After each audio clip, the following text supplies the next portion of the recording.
രൂപപ്പെടുത്തിയെടുത്തതാണ്. അപ്പൊ അള്ളാഹിനെക്കാളും വലുതായി. ഇനി എന്തിനാ ദൈവപുത്രൻ എന്ന് പറയണത്? ദൈവം തന്നെ പറഞ്ഞല്ലോ. ദൈവപുത്രൻ എന്ന് പറയുന്നത് ഒഴിവാക്കിക്കാളെന്ന് അബൂസീരി പറഞ്ഞത്. അതുകൊണ്ട് ഒഴിവാക്കി ദൈവം തന്നെ പറഞ്ഞു. ഇനി ഒന്നുകൂടി ഫിറ്റായത് കേട്ടോ മഹമൂദ് മാലക്കാരൻ. മീമറ്റ അഹ്മദും ഞാനെന്ന് സ്വന്നോവർ, വീണ്ടും ആയിനറ്റ അറബി ഞാനെന്നോവർ. മീമറ്റ അഹമ്മദ്, അഹമ്മദ് എന്ന് മീമ് പോയാ പിന്നെ എന്താ ഉണ്ടാകുക? അഹദ്, അല്ലാഹു അഹദ്, ഞാൻ ഏകനാണ്, അള്ളാഹു ഏകനാണ്. അതുപോലെ മുഹമ്മദ് നബിയും ഏകനാണ്. ഏകൻ തന്നെ മുസ്ലിയാക്കന്മാരെ വിചാരം ഒന്നും രണ്ട് കാരണം ഒന്നിനാ അല്ല. ഒരിക്കലും വിഭജിക്കാൻ സാധിക്കാത്ത അഹദിയ്യത്തുള്ളവൻ, ഒരർത്ഥത്തിലുമുള്ള ബഹുത്വവും ഇല്ലാത്തവൻ, എല്ലാ അർത്ഥത്തിലുമുള്ള ഏകത്വമുള്ളവൻ ഞാനാണ്. അത് അള്ളാന്റെ റസൂലാണത്രേ.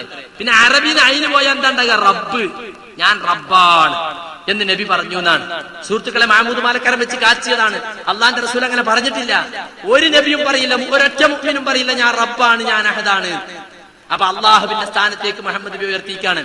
ശറഫുൽ അനാം എന്ന മൗലിദിൽ കാണാം, അബ്ദുകൽ മിസ്കീനു യർജു ഫളലകൽ ജമ്മൽ ഗഫീറു ഫീക ഖദ് അഹ്സൻതു ളന്നി യാ ബശീറു യാ നദീറു.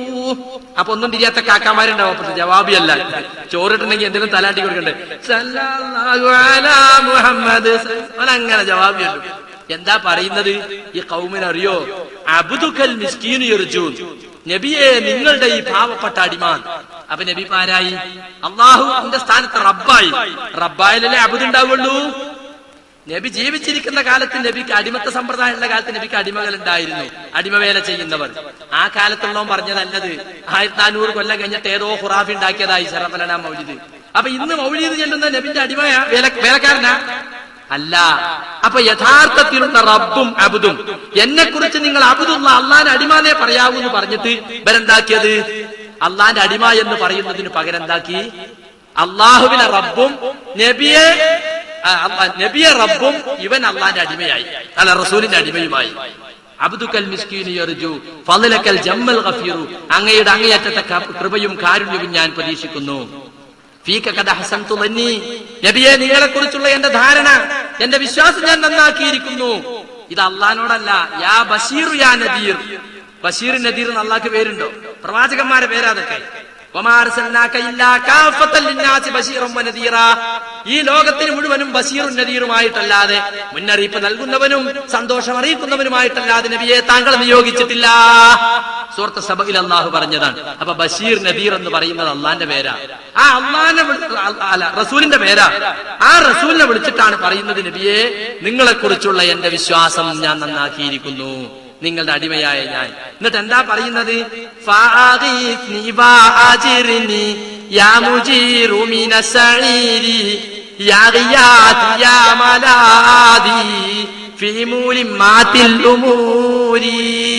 അപ്പൊ സല്ലല്ലാഹു അലാ മുഹമ്മദ്. അപ്പുറത്തെ ജവാബ് ചെല്ലും, ഫാഗിസിനി എന്നെ സഹായിക്കണം, വാജിർനി എന്നെ രക്ഷപ്പെടുത്തണം, യാ മുജീർ മിനസ് സഈരി, കത്തിക്കരിയുന്ന നരകത്തെ രക്ഷപ്പെടുത്തുന്നവരെ. നബി സല്ലല്ലാഹു അലൈഹി വസല്ലം സ്വന്തം മകളോട് പോലും പറഞ്ഞെന്താ അറിയോ?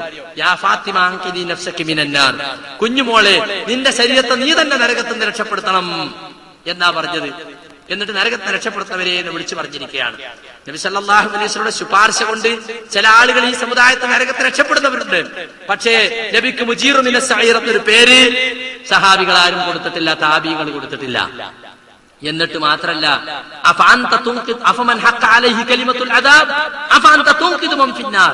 ശിക്ഷയുടെ വാക്ക് സ്ഥിരപ്പെട്ട ആളുകൾ, അവരെ നീ നരകത്തെ രക്ഷപ്പെടുത്തുന്നവരാണോ എന്ന് ഖുർആൻ തന്നെ ചോദിക്കുന്നുണ്ട്. അപ്പൊ ശിക്ഷയുടെ വാക്ക് ആരുടെ മേൽ സ്ഥിരപ്പെട്ടിരിക്കുന്നുവോ അവരെ നരകത്തെ രക്ഷിക്കാൻ റസൂലുള്ളാഹിക്ക് സാധ്യമല്ല എന്നാണ് ആയത്ത് പഠിപ്പിക്കുന്നത്. എന്നിട്ട് യാ മുജീറു മിനസ് സഈരി, യാ ഗിയാതി എന്റെ സഹായമേ, യാ മലാദി ഫീ മുലിമാത്തിൽ മൂരി എനിക്ക് ആപത്തുകൾ ഉണ്ടാകുന്ന സന്ദർഭത്തിൽ എന്റെ അഭയസ്ഥാനമേ എന്നാണ്. ഇതുപോലെ സുഹൃത്തുക്കളെ, സുബ്ഹാന മൗലിദ് എന്ന് പറയുന്ന ഒരു മൗലിദുണ്ട്. അത് ആദ്യം മുതൽ അവസാനം വരെ ശിർക്കാണ്.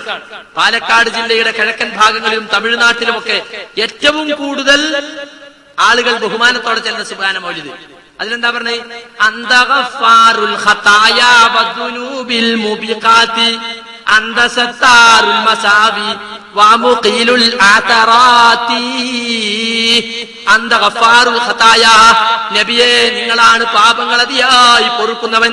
ഗഫാർ എന്ന അല്ലാഹുവിന്റെ സിഫത്ത് റസൂലുള്ളാഹിക്ക് ചാർത്തി കൊടുത്തിരിക്കുകയാണ്. വദ്ദുനൂബിൽ മുബിഖാത്തി, നാശകരങ്ങളായ പാപങ്ങൾ ക്ഷമിക്കുന്നവരും നിങ്ങളാണ്. അന്ത സത്താറുൽ മസാവി, ദോഷങ്ങളെ മൂടിവെച്ച് മാപ്പാക്കുന്നതും നിങ്ങളാണ്. റസൂലിനെ അള്ളാഹിനെ പറ്റി പറഞ്ഞ സത്തറ മുസ്ലിമൻ സത്തറഹുല്ലാഹു യൗമൽ ഖിയാമ. ഒരു മുസ്ലിമിന്റെ ദോഷം നമ്മൾ മൂടിവെച്ച അള്ളാഹു നമ്മുടെ ദോഷം പരലോകത്ത് മൂടിവെക്കുന്നു. ആ സത്താർ എന്ന പദവി യഥാർത്ഥത്തിൽ സിത്തീർ എന്നാണ് പറയേണ്ടതെന്ന് ഹദീസിലുണ്ട്. പക്ഷെ ഹദീസ് പഠിച്ചോന്നല്ലോ ഈ മൗലിദും മാലിയൊക്കെ ഉണ്ടാക്കുന്നത്. അവരെഴുതി വിട്ടിക്ക സത്താറുൽ മസാവി എന്ന് മാത്രമല്ല, തെറ്റുകൾ ചെയ്താൽ നമ്മളൊക്കെ പറയുന്നതാ, റസൂൽ നമ്മളെ പഠിപ്പിച്ചത് എന്താ? അള്ളാഹുവിലേക്ക് ഖേദിച്ചു മടങ്ങണം എന്നല്ലേ? യാ അയ്യുഹന്നാസ് തൂബു ഇലല്ലാഹി വസ്തഗ്ഫിറൂഹു, മനുഷ്യരെ നിങ്ങൾ അള്ളാഹുവിലേക്ക് ഖേദിച്ചു മടങ്ങുവീൻ, അവനോട് നിങ്ങൾ പൊറുക്കലിനെ ചോദിക്കുവീൻ. ഫഇന്നി അതൂബു ഫിൽ യൗമി മിഅത മറ, ഒരു ദിവസത്തിൽ 100ഓളം തവണ ഞാൻ അള്ളാഹുവിലേക്ക് ഖേദിച്ചു മടങ്ങുന്നുണ്ട്. സമസ്തയുടെ 7ാം ക്ലാസ്സിലെ മദ്രസയിൽ ഇമാം നബവിയുടെ റിയാദുസ് സാലിഹീൻ പഠിപ്പിക്കുന്നില്ലേ? അതിലുള്ള ഹദീസല്ലേ ഇത്? ഇമാം മുസ്ലിം ഉദ്ധരിച്ചതല്ലേ? അള്ളാഹുവിനോട് പൊറുക്കലിനെ ചോദിക്കാനും അവനോട് പാപങ്ങൾ ഏറ്റു പറയാനാ പറയുന്നത്. പക്ഷെ ഈ മൗലിദുകളിലൊക്കെ റസൂലിനെ വിളിച്ച് തേടുകയാണ്, റസൂലിനോട് പാപം പൊറുക്കാൻ പറയാണ്. ഇതേ ഇതിൽ തന്നെ കാണാം സുബ്ഹാന മൗലിദില്, യാ മൻ തമാദാ വജ്തറം തുബ് വഅതരിഫ് വർജുൽ കറം വലുദ് ബിമൻ ഹലൽ ഹറം വനൂറുഹു അമൽ ബിലാദ്. യാ മൻ തമാദാ വജ്തറം, ഏ തെറ്റുകളിൽ ഉറച്ചു നിൽക്കുന്നവനെ, നീ കുറ്റം സമ്മതിച്ചോ? തെറ്റുകളിൽ അങ്ങേയറ്റം മുന്നോട്ട് പോയവനോട് വിളിച്ചിട്ട് പറയാണ്, നീ കുറ്റം സമ്മതിച്ചോ? ഔദാര്യം ആഗ്രഹിച്ചോ? നീ തൗബ ചെയ്തോ? ഹറമിൽ ഇറങ്ങിയ റസൂലിനോട് അഭയം തേടിക്കോ. ആ റസൂലിന്റെ പ്രകാശം നാടാകെ പരന്നിരിക്കുന്നു. അള്ളാഹുവിനോട് അഭയം തേടി തൗബ ചെയ്തോ എന്നല്ല പറയുന്നത്, റസൂലിനോട് തൗബ ചെയ്യാനാ പറയുന്നത്. എന്നിട്ട് മുസ്ലിയാർ പറയുന്നത് എന്താണെന്നറിയോ? റസൂൽ ഒരിക്കൽ വീട്ടിലേക്ക് കയറി വന്നപ്പോ റസൂലുള്ളാഹിക്ക് കൊടുത്ത് വീട്ടിനകത്തുള്ള തലയണമ ചിത്രം കണ്ടു. ചിത്രമുള്ള വീട്ടിൽ റസൂൽ പ്രവേശിക്കാൻ മടിച്ചു. നബി വാതിൽക്കൽ തന്നെ നിന്നു. ആയിഷ ബീവിക്ക് ഭർത്താവിന്റെ ദേഷ്യം മനസ്സിലായി. എന്താണ് നബിയെ ഞാൻ ചെയ്തത്? അത്തൂബു ഇലല്ലാഹി വഇലാ റസൂലിഹി മാദാ അദ്ലബതു, ഞാൻ എന്ത് തെറ്റാണ് നബിയെ ചെയ്ത്? അള്ളാഹുവിലേക്കും റസൂലിലേക്കും ഞാനിതാ ഖേദിച്ചു മടങ്ങുന്നു. ഇതാണ് ഇപ്പൊ മുസ്ലിയാക്കന്മാർക്കുള്ള തെളിവ്. ഇർത്തക്കബുത്തു ചെല്ലാനും ഈ പറഞ്ഞ യാമന്തമാത ചെല്ലാനും ഒക്കെ. ഇവിടെ സംഭവിച്ചത് റസൂൽ ഉണ്ടാക്കി കൊടുത്ത വീട്, റസൂലിന് ഇഷ്ടമില്ലാത്ത ഒരു കാര്യം അവിടെ ചെയ്തപ്പോൾ റസൂലിനോട് ചെയ്ത തെറ്റാണ്. അത് റസൂലിനോട് മാപ്പ് ചോദിക്കണം, എന്നിട്ട് വേണം അള്ളാഹിനോട് പൊറുക്കലിനെ ചോദിക്കാൻ. അതിലാർക്കും അവിടെ തർക്കമുള്ളത്? സൃഷ്ടിയും തമ്മിലുള്ള കുറ്റാണെങ്കിൽ, ഞാനിപ്പോ ഒരാളെ ചീത്ത പറഞ്ഞാൽ പടച്ചോനെ പൊറുക്കണേന്ന് വീട്ടിൽ പോയി പ്രാർത്ഥിച്ചിട്ട് കാര്യമല്ല, അയാളോട് ആദ്യം പൊരുത്തപ്പെടിക്കണം. അതുപോലെ ആയിഷ ബീവി റസൂലിന്റെ വീട്ടിൽ റസൂലുള്ളാഹിക്ക് ഇഷ്ടമില്ലാത്തത് ചെയ്തപ്പോ റസൂലിനോടൊന്ന് മാപ്പ് ചോദിച്ചു, എന്നിട്ട് അള്ളാഹുവിനോട് ഖേദിച്ചു മടങ്ങി. അതാ വെച്ചിട്ടാണ് മുസ്ലിയാക്കന്മാര് മുഖത്ത് നോക്കി നേർക്ക് നേരെ ചോദിച്ചതിനെ തെളിവാക്കിയിട്ട് നൂറ്റാണ്ടുകൾക്ക് ശേഷം നബിയോട് പശ്ചാത്തപിച്ച് മടങ്ങാൻ മുസ്ലിയാക്കന്മാര് തെളിവുണ്ടാക്കുകയാണ്. അതുകൊണ്ട് സുഹൃത്തുക്കളെ, ഇതെല്ലാം മുസ്ലിയാക്കന്മാരുടെ വക പിൽക്കാലത്ത് ഉണ്ടാക്കുന്നതാണ്. ഇങ്ങനെയുള്ള ശിർക്കുകളും കുഫറുകളും ഒക്കെ നിറഞ്ഞു നിൽക്കുന്നതാണ് ഈ മൗലിദ് കിതാബുകൾ. അതുകൊണ്ട് ഈ അറബിക്കടലിൽ വലിച്ചെറിഞ്ഞിട്ട് പരിശുദ്ധ ഖുർആനിലേക്കും തിരുസുന്നത്തിലേക്കും നമ്മൾ മടങ്ങണമെന്നാണ് മുജാഹിദ് പ്രസ്ഥാനത്തിന് പറയാനുള്ളത്. ഇനി മാലകൾ കൂടി അല്പം നമ്മളൊന്ന് പോസ്റ്റ്മോർട്ടം നടത്തേണ്ടതുണ്ട്. അതിനു മുമ്പ് ഉമർ മൗലവിയെ കുറിച്ച്, ഉമർ മൗലവി മരിച്ചപ്പോ പല ആളുകളും അദ്ദേഹത്തെ കുറിച്ച് ലേഖനം എഴുതി. ചില ആളുകൾ കവിതാഭ്രാന്തന്മാരായ ചില ആളുകൾ കവിതയിലൂടെ അദ്ദേഹത്തെ പ്രശംസിച്ചു. ആ പ്രശംസ കുറച്ച് അധികമായെന്ന് പറഞ്ഞപ്പോ അന്ന് തന്നെ ഞങ്ങൾ അൽ-ഇസ്ലാഹിൽ അത് വന്നപ്പോൾ അൽ-ഇസ്ലാഹിന്റെ ആളുകളുമായി ബന്ധപ്പെട്ട് ഇത് മുജാഹിദ് സംസ്കാരത്തെ യോജിച്ചതല്ല. പക്ഷെ പിന്നീട് അൽ-ഇസ്ലാഹ് ഇറങ്ങിയിട്ടുണ്ടായില്ല. അബ്ദുസലാം സുല്ലമിയും കൂട്ടരും പുതിയ സംഘടനയുണ്ടാക്കി പോയപ്പോ അൽ-ഇസ്ലാഹ് നിന്നുപോയി. അതുകൊണ്ട് തന്നെ പിന്നീട് പ്രസിദ്ധീകരിച്ചില്ല. എന്നിട്ട് ഇപ്പൊ പേരോട് മുസ്ലിയാർ അതെടുത്തിട്ട് ഇങ്ങനെ പാടി നടക്കാണ്. ഉമർ മൗലവിന്റെ മൗലിദാണ്, ഉമർ മൗലവിന്റെ മാലയാണ്. മുസ്ലിയാരെ ആ പറയുന്ന അങ്ങനൊന്നും ഉണ്ടോന്ന് തന്നെ ഞങ്ങൾ കേൾക്കുന്നത് മുസ്ലിയാർ പറയുമ്പോഴാണ്. ഞങ്ങളെപ്പോലത്തെ ചില ആളുകൾക്കൊക്കെ അറിയാന്നല്ല, സാധാരണക്കാർക്ക് അത് അറിഞ്ഞൂടാ. ഉമർ മൗലവിയെ കുറിച്ച് ആരെങ്കിലും കവിത എഴുതിയിട്ടുണ്ടെങ്കിൽ അത് എടുത്തു വെച്ച് പാരായണം ചെയ്യൽ പുണ്യമുള്ളതാണെന്നോ, ജന്മദിനത്തോടനുബന്ധിച്ചോ അല്ലെങ്കിൽ അദ്ദേഹത്തിന്റെ എന്തെങ്കിലും അദ്ദേഹവുമായി ബന്ധപ്പെട്ട പ്രത്യേക ഡേറ്റ് നോക്കിയോ അത് ചൊല്ലിയാ പുണ്യം കിട്ടുന്നോ ഞങ്ങൾ പറയുന്നില്ല. അങ്ങനത്തെ ഒരു ഗന്ധവും ഞങ്ങൾക്കില്ല, ഒരാളെ പറ്റി എഴുതിയിട്ടില്ല. എന്നാ ഈ മൗലിദിനെ സംബന്ധിച്ച് അങ്ങനെയല്ല. മൗലിദ് ചൊല്ലിയാൽ വലിയ പുണ്യം എന്നാണ്.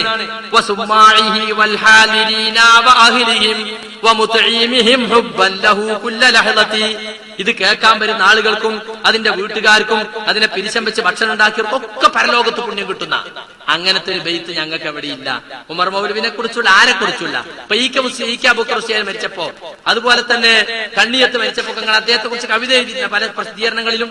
അതിന് ഈക്ക മൗലിദ് കണ്ണിയത്ത് വഴി ഞങ്ങൾ പറഞ്ഞിട്ടില്ല, ഞങ്ങൾക്കറിയാതെ മൗലിദല്ല, അത് അദ്ദേഹത്തെ അനുശോചിച്ചുകൊണ്ട് ചില ആളുകൾ എഴുതുന്ന കവിതകളാണ്.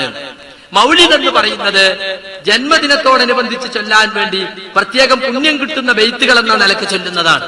അത് ചൊല്ലാത്തവൻ സുന്നിയല്ല എന്നാ ഇവിടെ പറഞ്ഞു. അവനെ കാളി സ്ഥാനത്തിന് ഖത്തീബ് സ്ഥാനത്തിന് പറ്റി അത്രയും വലിയ കുറ്റം ചെയ്ത ആളാണെന്നാ. അങ്ങനത്തെ ഒരു ബെയ്ത്തും മുജാഹിദ് പ്രസ്ഥാനത്തിലില്ല. ഉമർ മൗലവിയെ കുറിച്ചുള്ള ആരെ സംബന്ധിച്ചില്ല എന്ന് നിങ്ങൾ മനസ്സിലാക്കണം. പിന്നെ അൽ മുർഷിദിൽ പണ്ടൊക്കെ നിങ്ങൾ മൗലിദിനെ അനുകൂലിച്ചിരുന്നു, ഇപ്പോൾ നിങ്ങൾ എതിർക്കുന്നു എന്നാണ്. മുജാഹിദ് പ്രസ്ഥാനം എന്ന് പറഞ്ഞ മുസ്ലിയാക്കന്മാരെ ആദ്യം കുറെ ആദർശങ്ങൾ കണ്ടുപിടിച്ചിട്ട് അതിലേക്ക് ആളുകളെ ക്ഷണിച്ചതല്ല. ഈ സമുദായത്തിലെ തെറ്റുകൾ ഓരോന്നോരോന്ന് ബോധ്യപ്പെട്ടപ്പോൾ പണ്ഡിതന്മാര് മാറാൻ തുടങ്ങി. കെ എം മൗലവിയും ഇ കെ മൗലവിയും ഒക്കെ തലയെക്കെട്ടിയ മുസ്ലിയാക്കന്മാരായിരുന്നു. കെ എം മൗലവിന്റെ ശരിയായ പേരെന്തായോ? തയ്യിൽ മുഹമ്മദ് കുട്ടി മുസ്ലിയാർ. അപ്പൊ സ്വാഭാവികമായും തൗഹീദ് മനസ്സിലാക്കി ഇങ്ങോട്ട് വന്നു.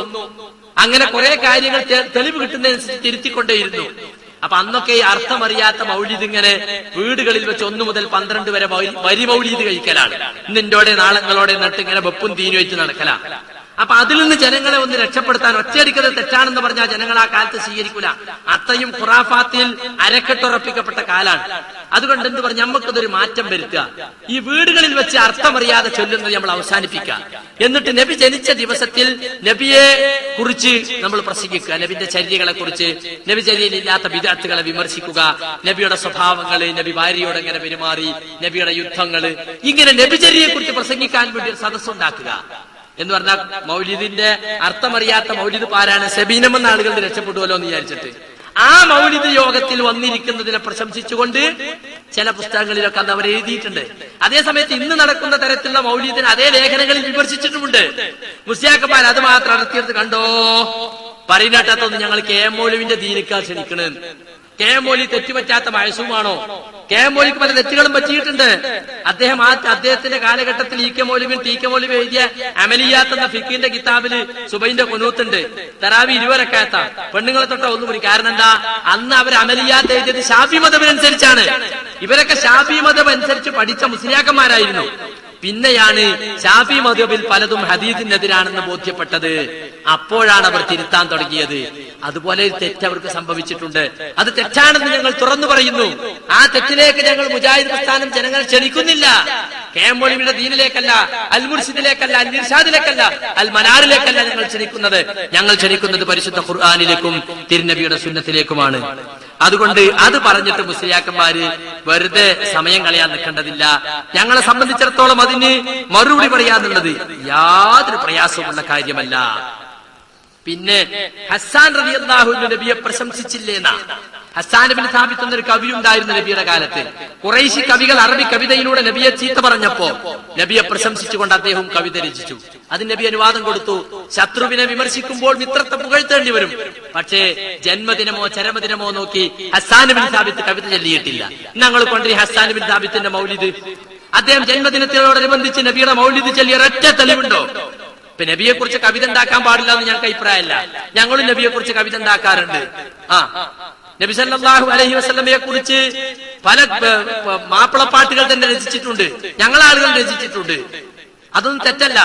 പക്ഷേ ജന്മദിനത്തോടനുബന്ധിച്ച് ചെല്ലാൻ വേണ്ടി ഒരു പ്രത്യേക ഗീതം, എന്നിട്ട് അതിങ്ങനെ എടുത്തു വെച്ചിട്ട് രാവിലെ ഒന്നു ഉണ്ടാക്കി വന്ന് അല്ലെങ്കിൽ യശാ മഗ്രിബിന്റെ അടിയിൽ മുസല്ല വിരിച്ച് ഇങ്ങനെ ചെല്ലുന്ന ഒരു പുണ്യക്കിതാബായിട്ട് ആരും ഇതിനെ കൊണ്ടു നടക്കുന്നേയില്ല. ആകാശവാണിയിൽ നബിയെ വിമർശിച്ചുകൊണ്ട് ഒരാൾ കവിത എഴുതിയപ്പോ നബിയെ പ്രശംസിച്ചുകൊണ്ടൊരു കവിത ഞങ്ങൾ എഴുതിയിട്ട് ആലപിച്ചു. അത് ഞങ്ങൾ ചെയ്യാറുണ്ട്. നബിയെ പ്രസംഗത്തിലൂടെ വിമർശിച്ചാൽ പ്രസംഗത്തിലൂടെ മറുപടി കൊടുക്കും, പത്രത്തിൽ വിമർശിച്ചാൽ പത്രത്തിന് മറുപടി കൊടുക്കും. അത് ഞങ്ങളുടെ ശൈലി. അതേ ഹസ്സാൻ ഇബ്നു സാബിത്തും ചെയ്തിട്ടുള്ളൂ. അല്ലാതെ ജന്മദിനം നോക്കി ഒരു മൗലിദ് പാരായണം ഹസ്സാൻ ഇബ്നു സാബിത്ത് എന്നല്ല ഒരു സഹാബി ചെയ്തിട്ടില്ല. മുസ്ലിയാക്കന്മാരിപ്പോ പറഞ്ഞ് ഞങ്ങളെയൊക്കെ പല ആയത്തുകൊണ്ട് തെളിവുന്ന. പക്ഷെ അവരെന്നെ പറയുന്നു 300 കൊല്ലം കഴിഞ്ഞിട്ടുണ്ടായത്. അപ്പൊ അതിന്റെ അർത്ഥം എന്താ? ആദ്യത്തെ 300 കൊല്ലത്തെ മുസ്ലിമീങ്ങൾക്ക് ഇവർ പറയുന്ന ആയത്തിൽ ഒളിഞ്ഞു കിടക്കുന്ന മൗലൂദിന്റെ തെളിവ് മനസ്സിലായില്ല. 1400 കൊല്ലം കഴിഞ്ഞ് വന്ന ഞമ്മക്ക് മനസ്സിലായില്ലായിരുന്നാ ശരി. പക്ഷേ നബിയുടെ കൂടെ ജീവിച്ച സഹാബികൾക്ക് അതിനുശേഷം വന്ന താബികൾക്കും താബികൾക്കൊന്നും ഖുർആന്റെ ആയത്ത് മനസ്സിലായില്ല എന്ന് പറഞ്ഞാൽ ഗുരുതരമായ ആരോപണമാണ്. ആ കാലഘട്ടത്തിലെ മുസ്ലിമീങ്ങളൊക്കെ വലാലത്തിൽ യോജിച്ചു എന്നല്ലേ ഇതിന്റെ അർത്ഥം? മനസ്സിലായില്ലേ? ഇന്ന് മൗലിദ് ആഘോഷിക്കാത്തത് വലാലത്താണെന്നല്ലേ നിങ്ങളെ വാദം? അന്നത്തെ 3 നൂറ്റാണ്ടിലെ മുസ്ലിമീങ്ങൾ അത് ആഘോഷിച്ചിട്ടില്ല എന്നാ പറയുന്നത്, നിങ്ങൾ തന്നെ പറയുന്നത്. അപ്പൊ സുഹൃത്തുക്കളെ, അതെല്ലാം കള്ളത്തരമാണ്. ഒരൊറ്റായത്തിലും തെളിവില്ല, ഒരൊറ്റ ഹദീസിലും മൗലിദ് ആഘോഷിക്കാൻ തെളിവില്ല. ഇനി നമുക്ക് മാലകൾ എന്ന നൂലാമാലകളെ കുറിച്ച് പറയാം. നമ്മുടെ നാട്ടിൽ ഞാൻ നേരത്തെ പറഞ്ഞല്ലോ, റിഫായി മാല, മുഹിയുദ്ദീൻ മാല, നഫീസത്ത് മാല, ബദർ മാല, ഇങ്ങനെയുള്ള പല മാലകളുണ്ട്. മാലകൾ എന്തിനാ ഉണ്ടാക്കിയത്? ഇവരെന്നെ പറയുന്നത് മഹാന്മാരെ പ്രശംസിക്കാൻ അറബിയിൽ ഉണ്ടാക്കിയാൽ അതിന്റെ മൗലിദെന്നും മലയാളത്തിൽ ഉണ്ടാക്കിയാൽ അതിന്റെ മാല എന്നും പറയുന്നതാണ്. അപ്പൊ മഹാന്മാരെ പ്രശംസിക്കാൻ ഉണ്ടാക്കിയതാണെന്നാണ് വെപ്പ്. യഥാർത്ഥത്തിൽ ഈ ഓരോ മാലയും ഓരോ തെരീഖത്തുകളുടെ. റിഫായി തരീഖത്തുകാരതാണ് റിഫായി മാല, ജീലാനി തരീഖത്തുകാരതാണ് മുഹിയുദ്ദീൻ മാല. ആ തരീഖത്തിൽ നിങ്ങൾ ചേർന്നാൽ നിങ്ങൾക്ക് എന്തൊക്കെയാണ് കിട്ടാൻ പോകുന്നത്? അത് ഈ തെരഞ്ഞെടുപ്പിനോടനുബന്ധിച്ച് മുന്നണികളും പാർട്ടികളൊക്കെ പ്രകടന പത്രിക പുറത്തിറക്കും. ഞങ്ങളുടെ സ്ഥാനാർത്ഥി തെരഞ്ഞെടുക്കപ്പെട്ടാൽ ഇത്ര പാലുണ്ടാക്കും, ഇത്ര റോഡുണ്ടാക്കും, ഇത്ര ആൾക്ക് തൊഴിൽ നൽകും, ഇങ്ങനെ ഇങ്ങനെ ഇങ്ങനെ. ഇതുപോലെ ഞങ്ങളുടെ തരീഖത്തിൽ ചേർന്നാൽ, അപ്പൊ ജീലാനി തരീഖത്തിൽ ചേർന്നാൽ നിങ്ങൾക്ക് എന്തൊക്കെ കിട്ടാൻ? അതിന്റെ ഓഫറുകളാണ് ഇന്നത്. 1-2 ഉദാഹരണങ്ങൾ കേട്ടോളൂ. കൺകൂടാ വട്ടത്തിൽ നിന്റെ മുരീദുകൾ സ്വർഗത്തിൽ പോമെന്ന് അല്ലാഹ് കൊടുത്തോവർ. അള്ളാന്റെ സ്പെഷ്യൽ ഓർഡർ എന്താണ്? കണ്ണറയെ തുറന്ന ജീപ്പിൽ ഇങ്ങനെ മൊയ്തീശയ്ക്ക് പോവാണ് പരലോകത്ത്. അപ്പൊ ഇങ്ങനെ പച്ചത്തലീക്കെട്ട് കെട്ടി അറവാന മുട്ടി ജീലാനി തരീക്കത്തേർ ഇങ്ങനെ സിറാത്ത് പാലം കടന്ന് സ്വർഗത്തിലേക്ക് പോകുന്നത് കണ്ണറയെ കണ്ടു മൂപ്പരൻ ആസ്വദിക്കുന്ന. മാത്രല്ല, നിന്റെ മുരീദാരും നരകത്തിലില്ലെന്ന് നരകത്തെ കാക്കും മാലക്ക് പറഞ്ഞോവർ. നരകത്തെ കാക്കുന്ന മലക്ക് വന്നിട്ട് മൂപ്പരോട് പറഞ്ഞു, ഞാൻ നരകം മുഴുവൻ തെരഞ്ഞു നോക്കി, ഒരൊറ്റ ജീലാനി തരീഖത്ത് തന്നെ കണ്ടിട്ടില്ല. അതുകൊണ്ട് നിങ്ങളെ തരീഖത്ത് ചേർന്നാൽ നരകത്ത് പോകൂല, സ്വർഗത്ത് പോകും. ഞമ്മക്കാകെ വേണ്ടതല്ലേ സുഹൃത്തുക്കളെ? എന്നെ പിടിച്ചവർ ഏതും പേടിക്കേണ്ട, എന്നെ പിടിച്ചോർക്ക് ഞാൻ കാവലി എന്നോവർ. എന്നെ പിടിച്ചവർ ഇടറുന്ന നേരത്ത് എപ്പോഴും അവർ കൈ പീഡിപ്പൻ ഞാനെന്നോവർ. വൈദ്യശേഖരനെ പിടിച്ചാ പിന്നെ ഒന്നും പേടിക്കേണ്ടതില്ല. ഇടറുന്ന നേരത്തെ കൈ പിടിക്കാൻ മൂപ്പരുണ്ടാവും. മൂപ്പരെ പിടിച്ചൊരു കാവല് മൂപ്പരാണ്. പിന്നെ അള്ളാന്റെ കാവലിന്റെ ആവശ്യമൊന്നുമില്ല. അത്രയും വലിയ ഗ്യാരണ്ടിയാണ്. എങ്ങനെയാ മൂപ്പരെ പിടിക്കുക? ജീവിച്ചിരിക്കുന്ന കാലത്താണെങ്കിൽ ബഗ്ദാദ് പോയിട്ട് ശൈഖ് അവറുകളേന്ന് കെട്ടിപ്പിടിക്കാനു. മൂപ്പര് മരിച്ചു പോയിട്ട് നൂറ്റാണ്ടുകളായി. മൂപ്പരെ പിടിക്കാൻ വേണ്ടിയാണ് സദഖത്തുള്ള എന്ന് പറയുന്ന തമിഴ്നാട്ടിലെ കായൽ പട്ടണത്തുകാരൻ ഒരു കുതിരപ്പട്ടാണിയുണ്ട്. അയാളൊരു ബെയ്ത്തുണ്ടാക്കിയിട്ട് കുത്തുബിയത്ത്. കുതിരപ്പട്ടാണിന്ന് ഞാൻ പറഞ്ഞല്ലോ, E.K. അബൂക്കർ മുസ്ലിയാർ പറഞ്ഞതാണ്. ശംസുൽ ഉലമക്ക് തുറന്ന കത്തി എന്ന പുസ്തകത്തിൽ വരുന്ന രീതിയാണ്. ആ കുതിരപ്പട്ടാണി ഉണ്ടാക്കിയ ഈ കുത്തുബിയത്ത്, ആ കുത്തുബിയത്ത് എങ്ങനെയാണ്? നിങ്ങൾ കുത്തുബിയത്ത് കഴിച്ചാലേ നിങ്ങൾക്ക് ജീലാനി തരീഖത്തിൽ കിട്ടുള്ളൂ. അതാ ജീലാനി ദിനം വരാൻ പോകല്ല. അപ്പൊ മുസ്ലിയാക്കന്മാർക്ക് നല്ല ഓർമ്മ ഉണ്ടാവും. നല്ലൊരു തട്ട്, നല്ലൊരു ഭക്ഷണം കിട്ടുന്ന ദിവസമാണല്ലോ. ഇരിക്കട്ടെ, ആ ജീലാനി ദിനത്തിൽ നിങ്ങൾ പറയുന്നതാണല്ലോ കുത്തുബിയത്ത്. എന്താ കുത്തുബിയത്ത്?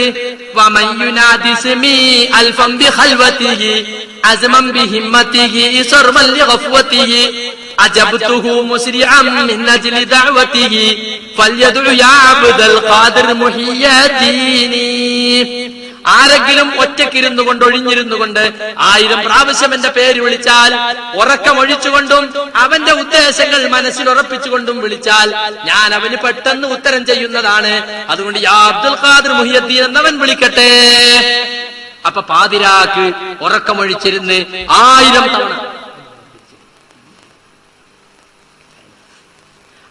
തവണ വിളിച്ചാൽ മൂപ്പര് ഉത്തരം ചെയ്യും എന്നാണ് പറഞ്ഞിട്ടുള്ളത്. എന്നാ സുഹൃത്തുക്കളെ, നേരെ ഇങ്ങോട്ട് ചെന്നിട്ട് 1000 വട്ടം വിളിക്കാൻ നിൽക്കണ്ട. അതിനു മുമ്പ് എന്ത് വേണം അറിയങ്ങള്?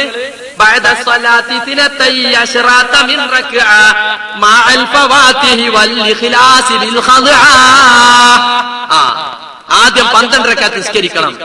ആ 12 റക്അത്തിൽ ഫാത്തിഹ സൂറത്ത് കഴിഞ്ഞ പിന്നെ ഖുൽ ഹുവല്ലാഹു അഹദ് ഓതണം. ഇയ്യാക നഅബുദു വഇയ്യാക നസ്തഈൻ, നിന്നെ മാത്രം ഞങ്ങൾ ആരാധിക്കുന്നു, നിന്നോട് മാത്രം ഞങ്ങൾ സഹായം തേടുന്നു. ഈ സഹായം തേട്ടത്തിന്റെ ഉദ്ദേശം പ്രാർത്ഥനയാണെന്ന് സുന്നി പരിഭാഷകന്മാർ എഴുതിയിട്ടുണ്ട്. അങ്ങനെ 12 വട്ടം നിങ്ങളെ കൊണ്ട് പ്രതിജ്ഞ ചെയ്യിച്ചു ഖിബിലക്ക് നേരെ തിരിഞ്ഞിട്ട്. പിന്നെ ഖുൽ ഹുവല്ലാഹു അഹദ് അല്ലാഹു സമദ് എന്ന തൗഹീദിന്റെ സൂറത്തും എന്നിട്ട് പിന്നെന്താ നിങ്ങളെ പണി? 1000 വട്ടം ശിർക്ക് കണ്ടോ? അപ്പൊ 12 റക്അത്ത് തൗഹീദ് ഉൾപ്പെടുത്തി നിസ്കരിച്ചിട്ട് 1000 വട്ടം ശിർക്ക് ചെയ്യിക്കാണ്. ഇതൊക്കെ ജൂതന്മാരുണ്ടാക്കിയതല്ലേ? പിന്നെ ആരാ? ശിർക്കും ബിദ്അത്തും തമ്മിലുള്ള ഒരു കോമ്പിനേഷൻ. എന്നിട്ട് മുസ്ലിയാക്കന്മാരെന്ത് ചെയ്തു എന്നറിയാം? 1000 വട്ടം വിളിക്കണ്ടേ? അപ്പൊ അതിനെന്ത് ചെയ്തു? 4 ആള് കൂടിയിട്ട് വിളിക്കാന്ന് വെച്ച്. അപ്പൊ 4 ആള് കൂടുമ്പോ ഒരാൾക്ക് 250 വട്ടം. അപ്പൊ കിതാബ് പറഞ്ഞത് ഒറ്റയ്ക്ക് ഇന്ന് വിളിക്കണം എന്നല്ലേ? അതിനെന്താ ചെയ്യാന്നല്ലോ? ഒറ്റക്കാകാൻ വേണ്ടിയിട്ട് ലൈറ്റ് ആണ് കൊടുത്തു. പണ്ടത്തെ കാലത്താണെങ്കിൽ വിളക്കണ്ട് ഊതും. അപ്പൊ വിളക്കണ്ട് ഊതിയിട്ട് നട്ട പാതിരാക്ക് മൊത്തം മനുഷ്യന്മാരുന്നത് അബ്ദുൽ ഖാദിർ മുഹീദ്ദീൻ. ചെറിയ കുട്ടികളൊക്കെ ഉണ്ടെങ്കിൽ ഇത് കണ്ട അപ്പൊ ആട്ടറ്റാക്കി വെച്ചു. മൊത്തം മനുഷ്യന്മാർ നട്ട പാതിരാക്കി ഒച്ചടുക, അട്ടഹസിക്കുക.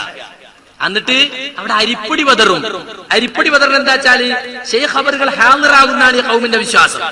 നൂറ്റാണ്ടുകൾക്ക് മുമ്പ് മരിച്ചുപോയ മൊയ്യദ്ദീൻ ശൈഖിനെ ഇവിടെ ഹാജരാക്കും ഈ വീട്ടുകാരന് ജീലാനി തരീഖത്തിന് മെമ്പർഷിപ്പ് കൊടുക്കാൻ. അപ്പൊ മൂപ്പര് വന്നു എന്ന് തെളിയിക്കാൻ മൂപ്പര് വന്നാ കാലടി കാണുമല്ലോ. അപ്പൊ പൊടി ബദറിയാൽ അതിന് കാലടി ഉണ്ടാവും. ലൈറ്റാണ് കിടത്തിയാ പിന്നെ കാലടി കാണിക്കാനാ പണി. ഒരു മോല്യരുട്ടി മെല്ലാണ് കയറിക്കും. അപ്പൊ പാവപ്പെട്ട എന്റെ വീട്ടില് ജീലാനി വന്നല്ലോ, ഉസ്താദേ ഇങ്ങോട്ട് എന്താ വിളിച്ചാ തരാന്ന്. കാരണം ഖാന ഖുറാഫിയാണല്ലോ, മൂളുണ്ടാവില്ലല്ലോ. മൂള മുസ്ലിയാക്കന്മാർ മുമ്പിൽ തലയ്ക്ക് പണയം വെച്ചവനാണല്ലോ അല്ലേ? പിന്നെ പുത്തമ്പള്ളിക്ക് ചെന്ന് എന്ത് മാല കാണാം, മോളെ മാല കളവ് പോയിട്ട് ചെന്നതാ. അപ്പൊ അവിടെ എഴുതി വെച്ചിരിക്കുന്നു, ഉസ്താദിന്റെ സിറ്റിസൺ വാച്ച് കളഞ്ഞു പോയിട്ടുണ്ട്, കിട്ടിയവർ പള്ളിയിൽ ഏൽപ്പിക്കേണ്ടതാണ്. അവിടുത്തെ സിറ്റിസൺ വാച്ച് നോക്കാൻ പറ്റാത്ത ശൈഖാണ് അവിടെ ഉള്ളത്. ചിന്തിച്ചാ സുന്നിയാവോ? ചിന്തിക്കാൻ പാടില്ല. അപ്പോഴല്ലേ ഖുറാഫികൾ 22 കാറ്റ് ഖുറാഫി. അപ്പൊ എന്ത് ചെയ്തു? ഇങ്ങനെ ഈ രൂപത്തിലാണ് മുസ്ലിയാക്കന്മാരെ സംബന്ധിച്ചിടത്തോളം കഥ. അവരെ സംബന്ധിച്ചിടത്തോളം അവർക്ക് ഇതൊന്നും വിശദീകരിക്കാൻ കഴിയില്ല. അങ്ങനെ അരിപ്പൊടി വതറിയിട്ട് അവിടെ കാല് കാണിക്കും. ഞങ്ങളുടെ നാട്ടില് പണ്ടത്തെ കഥന്റെ ഉപ്പാപ്പൊക്കെ പറഞ്ഞിട്ട കഥയാണ്. ഇതിങ്ങനെ നടന്നുകൊണ്ടിരിക്കും. അന്ന് എല്ലാവരെയൊക്കെ ടോർച്ച് ഉണ്ടാവില്ല. അന്നൊരു ടോർച്ചുള്ള ആളെന്നൊക്കെ പറഞ്ഞൊരു തോക്കുള്ള ആൾ എന്നുള്ള മാതിരിയാ. അഹമ്മദാജിന്റെ ഒക്കെ ടോർച്ച് ഉണ്ട് എന്നറിയാം. അന്ന് ആരെങ്കിലും ടോർച്ച് ഞെക്ക് വിളക്കുന്നറിയാം. അപ്പൊ ഇതിങ്ങനെ വിളി ഇങ്ങനെ അബ്ദുൽ ഖാദിർ മുഹീദ്ദീൻ ശക്തിപ്പെട്ടപ്പോ ഇയാളൊന്നും ഞെക്കി വെക്കിയതാ. നോക്കുമ്പോൾ അരിപ്പൊടിയിലൊരു മൂല്യരുട്ടി. അതിന്റെ ശേഷം പിന്നെ ഞങ്ങളുടെ നാട്ടിൽ പിന്നെ ഖുത്ബിയത്ത് ഉണ്ടായിട്ടില്ല. അങ്ങനെ ഖുത്ബിയത്ത് നടത്തി നല്ല ഫുഡൊക്കെ അടിച്ച് മുസ്ലിയാക്കന്മാർ അവിടെ നിന്ന് ഇറങ്ങി. ഇയാൾ ജീലാനി തരീഖത്തിൽ മെമ്പറായി കഴിഞ്ഞാൽ പിന്നെ നരകത്ത് പോകുന്ന പ്രശ്നമില്ല. കൺകൂടവട്ടത്തിൽ സ്വർഗത്ത് പോകുന്ന ആളുകളെ കൂട്ടത്തിൽ സ്വർഗത്ത് പോകാം. അത് മാത്രല്ല, പിന്നെ നിങ്ങൾക്കുള്ള പ്രശ്നം ഇടറുന്ന നേരത്ത് കൈപിടിക്കാൻ ആളായി. പിന്നെ നിങ്ങൾ ഇങ്ങനെ ഖബറിൽ ചോദ്യം കൂടിയില്ല. അതാണ് മുങ്കറിനെ കീറീനോടെന്റെ മുരീദീനെ പേടിപ്പെടുത്തരൂതെന്ന് പറഞ്ഞോവർ. ഖബറിൽ ചോദ്യം ചോദിക്കാൻ അല്ലാഹ് നിശ്ചയിച്ച മുങ്കർ നക്കീറിനോടും മൂപ്പര് മുൻകൂട്ടിയെ വാങ്ങിയിട്ടുണ്ട് സ്പെഷ്യൽ ഓർഡർ. എന്റെ ആളെ തുടരുതട്ടോ. അതിനാണ് നിങ്ങൾ കണ്ടിട്ടില്ലേ സിൽസില വെക്കാന്നറിയും. പണ്ട് ഖുറാഫികൾ വെച്ച സിൽസില എന്ന് പറഞ്ഞാൽ മരിച്ച പള്ളി പോയി പറഞ്ഞ അപ്പൊ മുസ്ലിയാർ ഒരു നീണ്ട കടലാസ് എടുത്ത് വരും.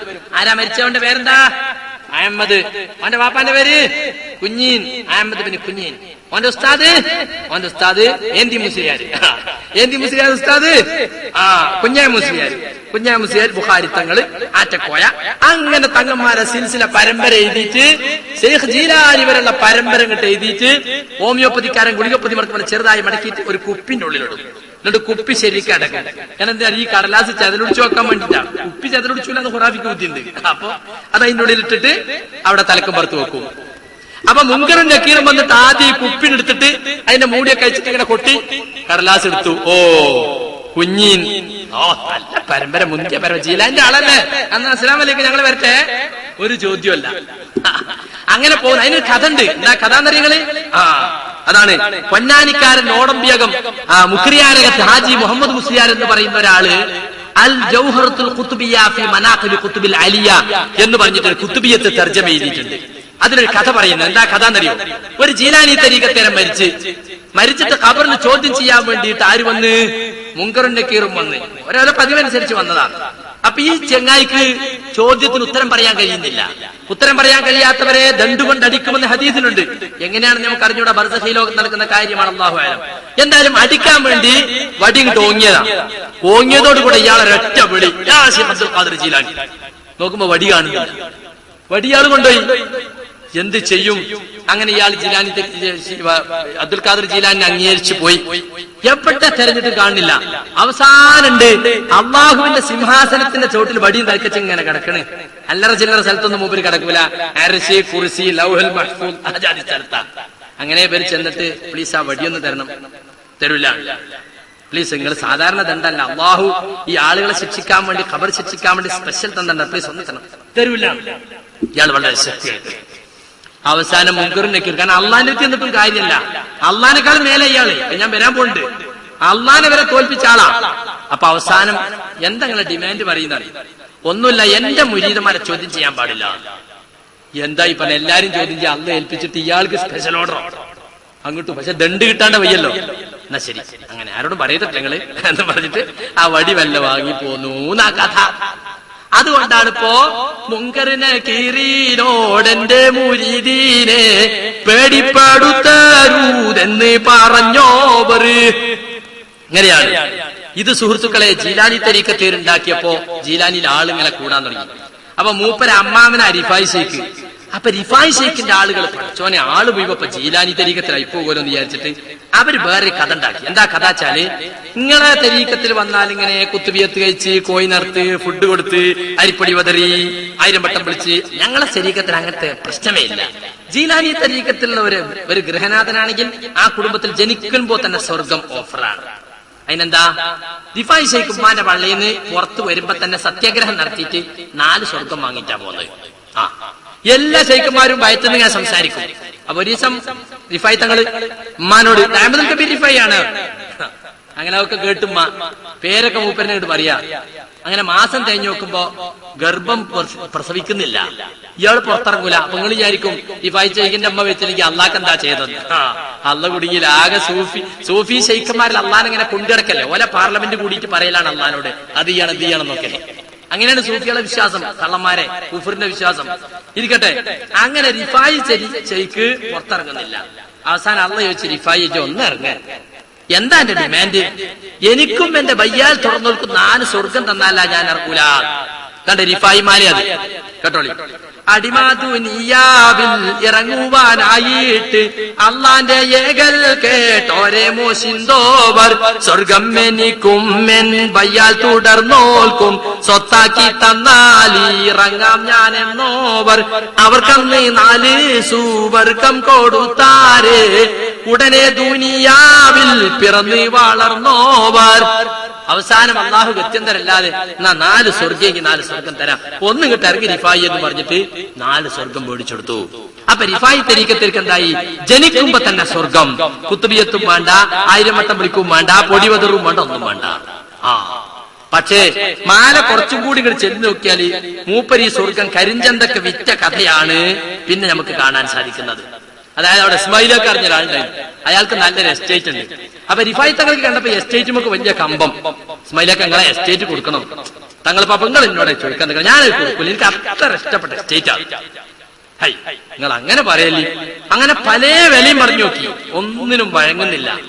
അവസാനം സ്വകാര്യത്തിൽ വിളിച്ചിട്ട് പറഞ്ഞു, ഇസ്മായിലെ, ഞാൻ അള്ളാന്റെന്ന് പിന്നെ ഉമ്മാന്റെ ഭയത്തിൽ വെച്ച് വാങ്ങിയ 4 സുവർഗുണ്ട്, അതാണ് തന്നാലോ?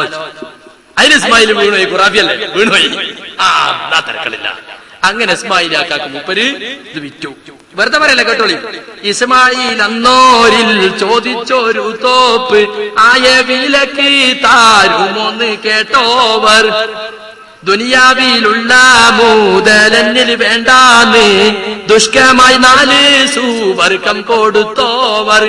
തങ്ങൾ പാപ്പ ദുനിയാവിലുള്ള എന്ത് സ്വത്താണ് ആ എസ്റ്റേറ്റ് ഇസ്മായിൽ തരൂലിട്ട് അത് നിങ്ങൾ പിന്നാലെ കൂടണ്ടോ എന്ന് പറഞ്ഞപ്പോ ബുദ്ധിമുട്ടിയിട്ട് ഗതികെത്തിട്ട് അവസാനം 4 സ്വർഗം കൊടുത്തു.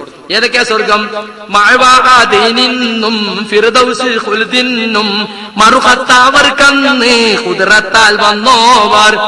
ജന്നത്തുൽ മഅവാ, ജന്നത്തുൽ അദ്ൻ, ജന്നത്തുൽ ഫിർദൗസ്, ജന്നത്തുൽ ഖുൽദ്. ഒക്കെ മൂപ്പര് കൊണ്ടുപോയി. നിങ്ങളിങ്ങനെ കുത്തിരുന്നോളി. ഒക്കെ മൂപ്പര് കൊണ്ടുപോയി 4 സ്വർഗം. അപ്പൊ റിഫായി തരീക്കത്തിൽ ആളുകൾ ഇപ്പൊ നമ്മളെ ശൈഖ് വാങ്ങിച്ച 4 സ്വർഗം ഉണ്ടാവുമല്ലോ വിചാരിച്ചിക്ക. അത് മൂപ്പര് കരിഞ്ചന്തൊക്കെ വിറ്റു. എന്നിട്ടോ അതിന്റെ റൈസർ കഴിയുന്നതിന് മുമ്പ് തങ്ങൾ പാപ്പ മരിച്ചുപോയി. നോക്കുമ്പോ ഇസ്മായിലാക്കാന്റെ ഖബറും പുറത്തുനിന്നാ പിന്നെ കിട്ടണത്. മാനീതം കത്ത് കാബറിൻ പുറത്തിന്ന് മക്കൾ എടുത്തോലി കയ്യിൽ കൊടുത്തോവർ. നോക്കി അവർ മക്കൾ 4 ആൾക്കും ഒത്തിട്ട് നിർണയം കത്ത് 4 ആക്കി കൊടുത്തോവർ.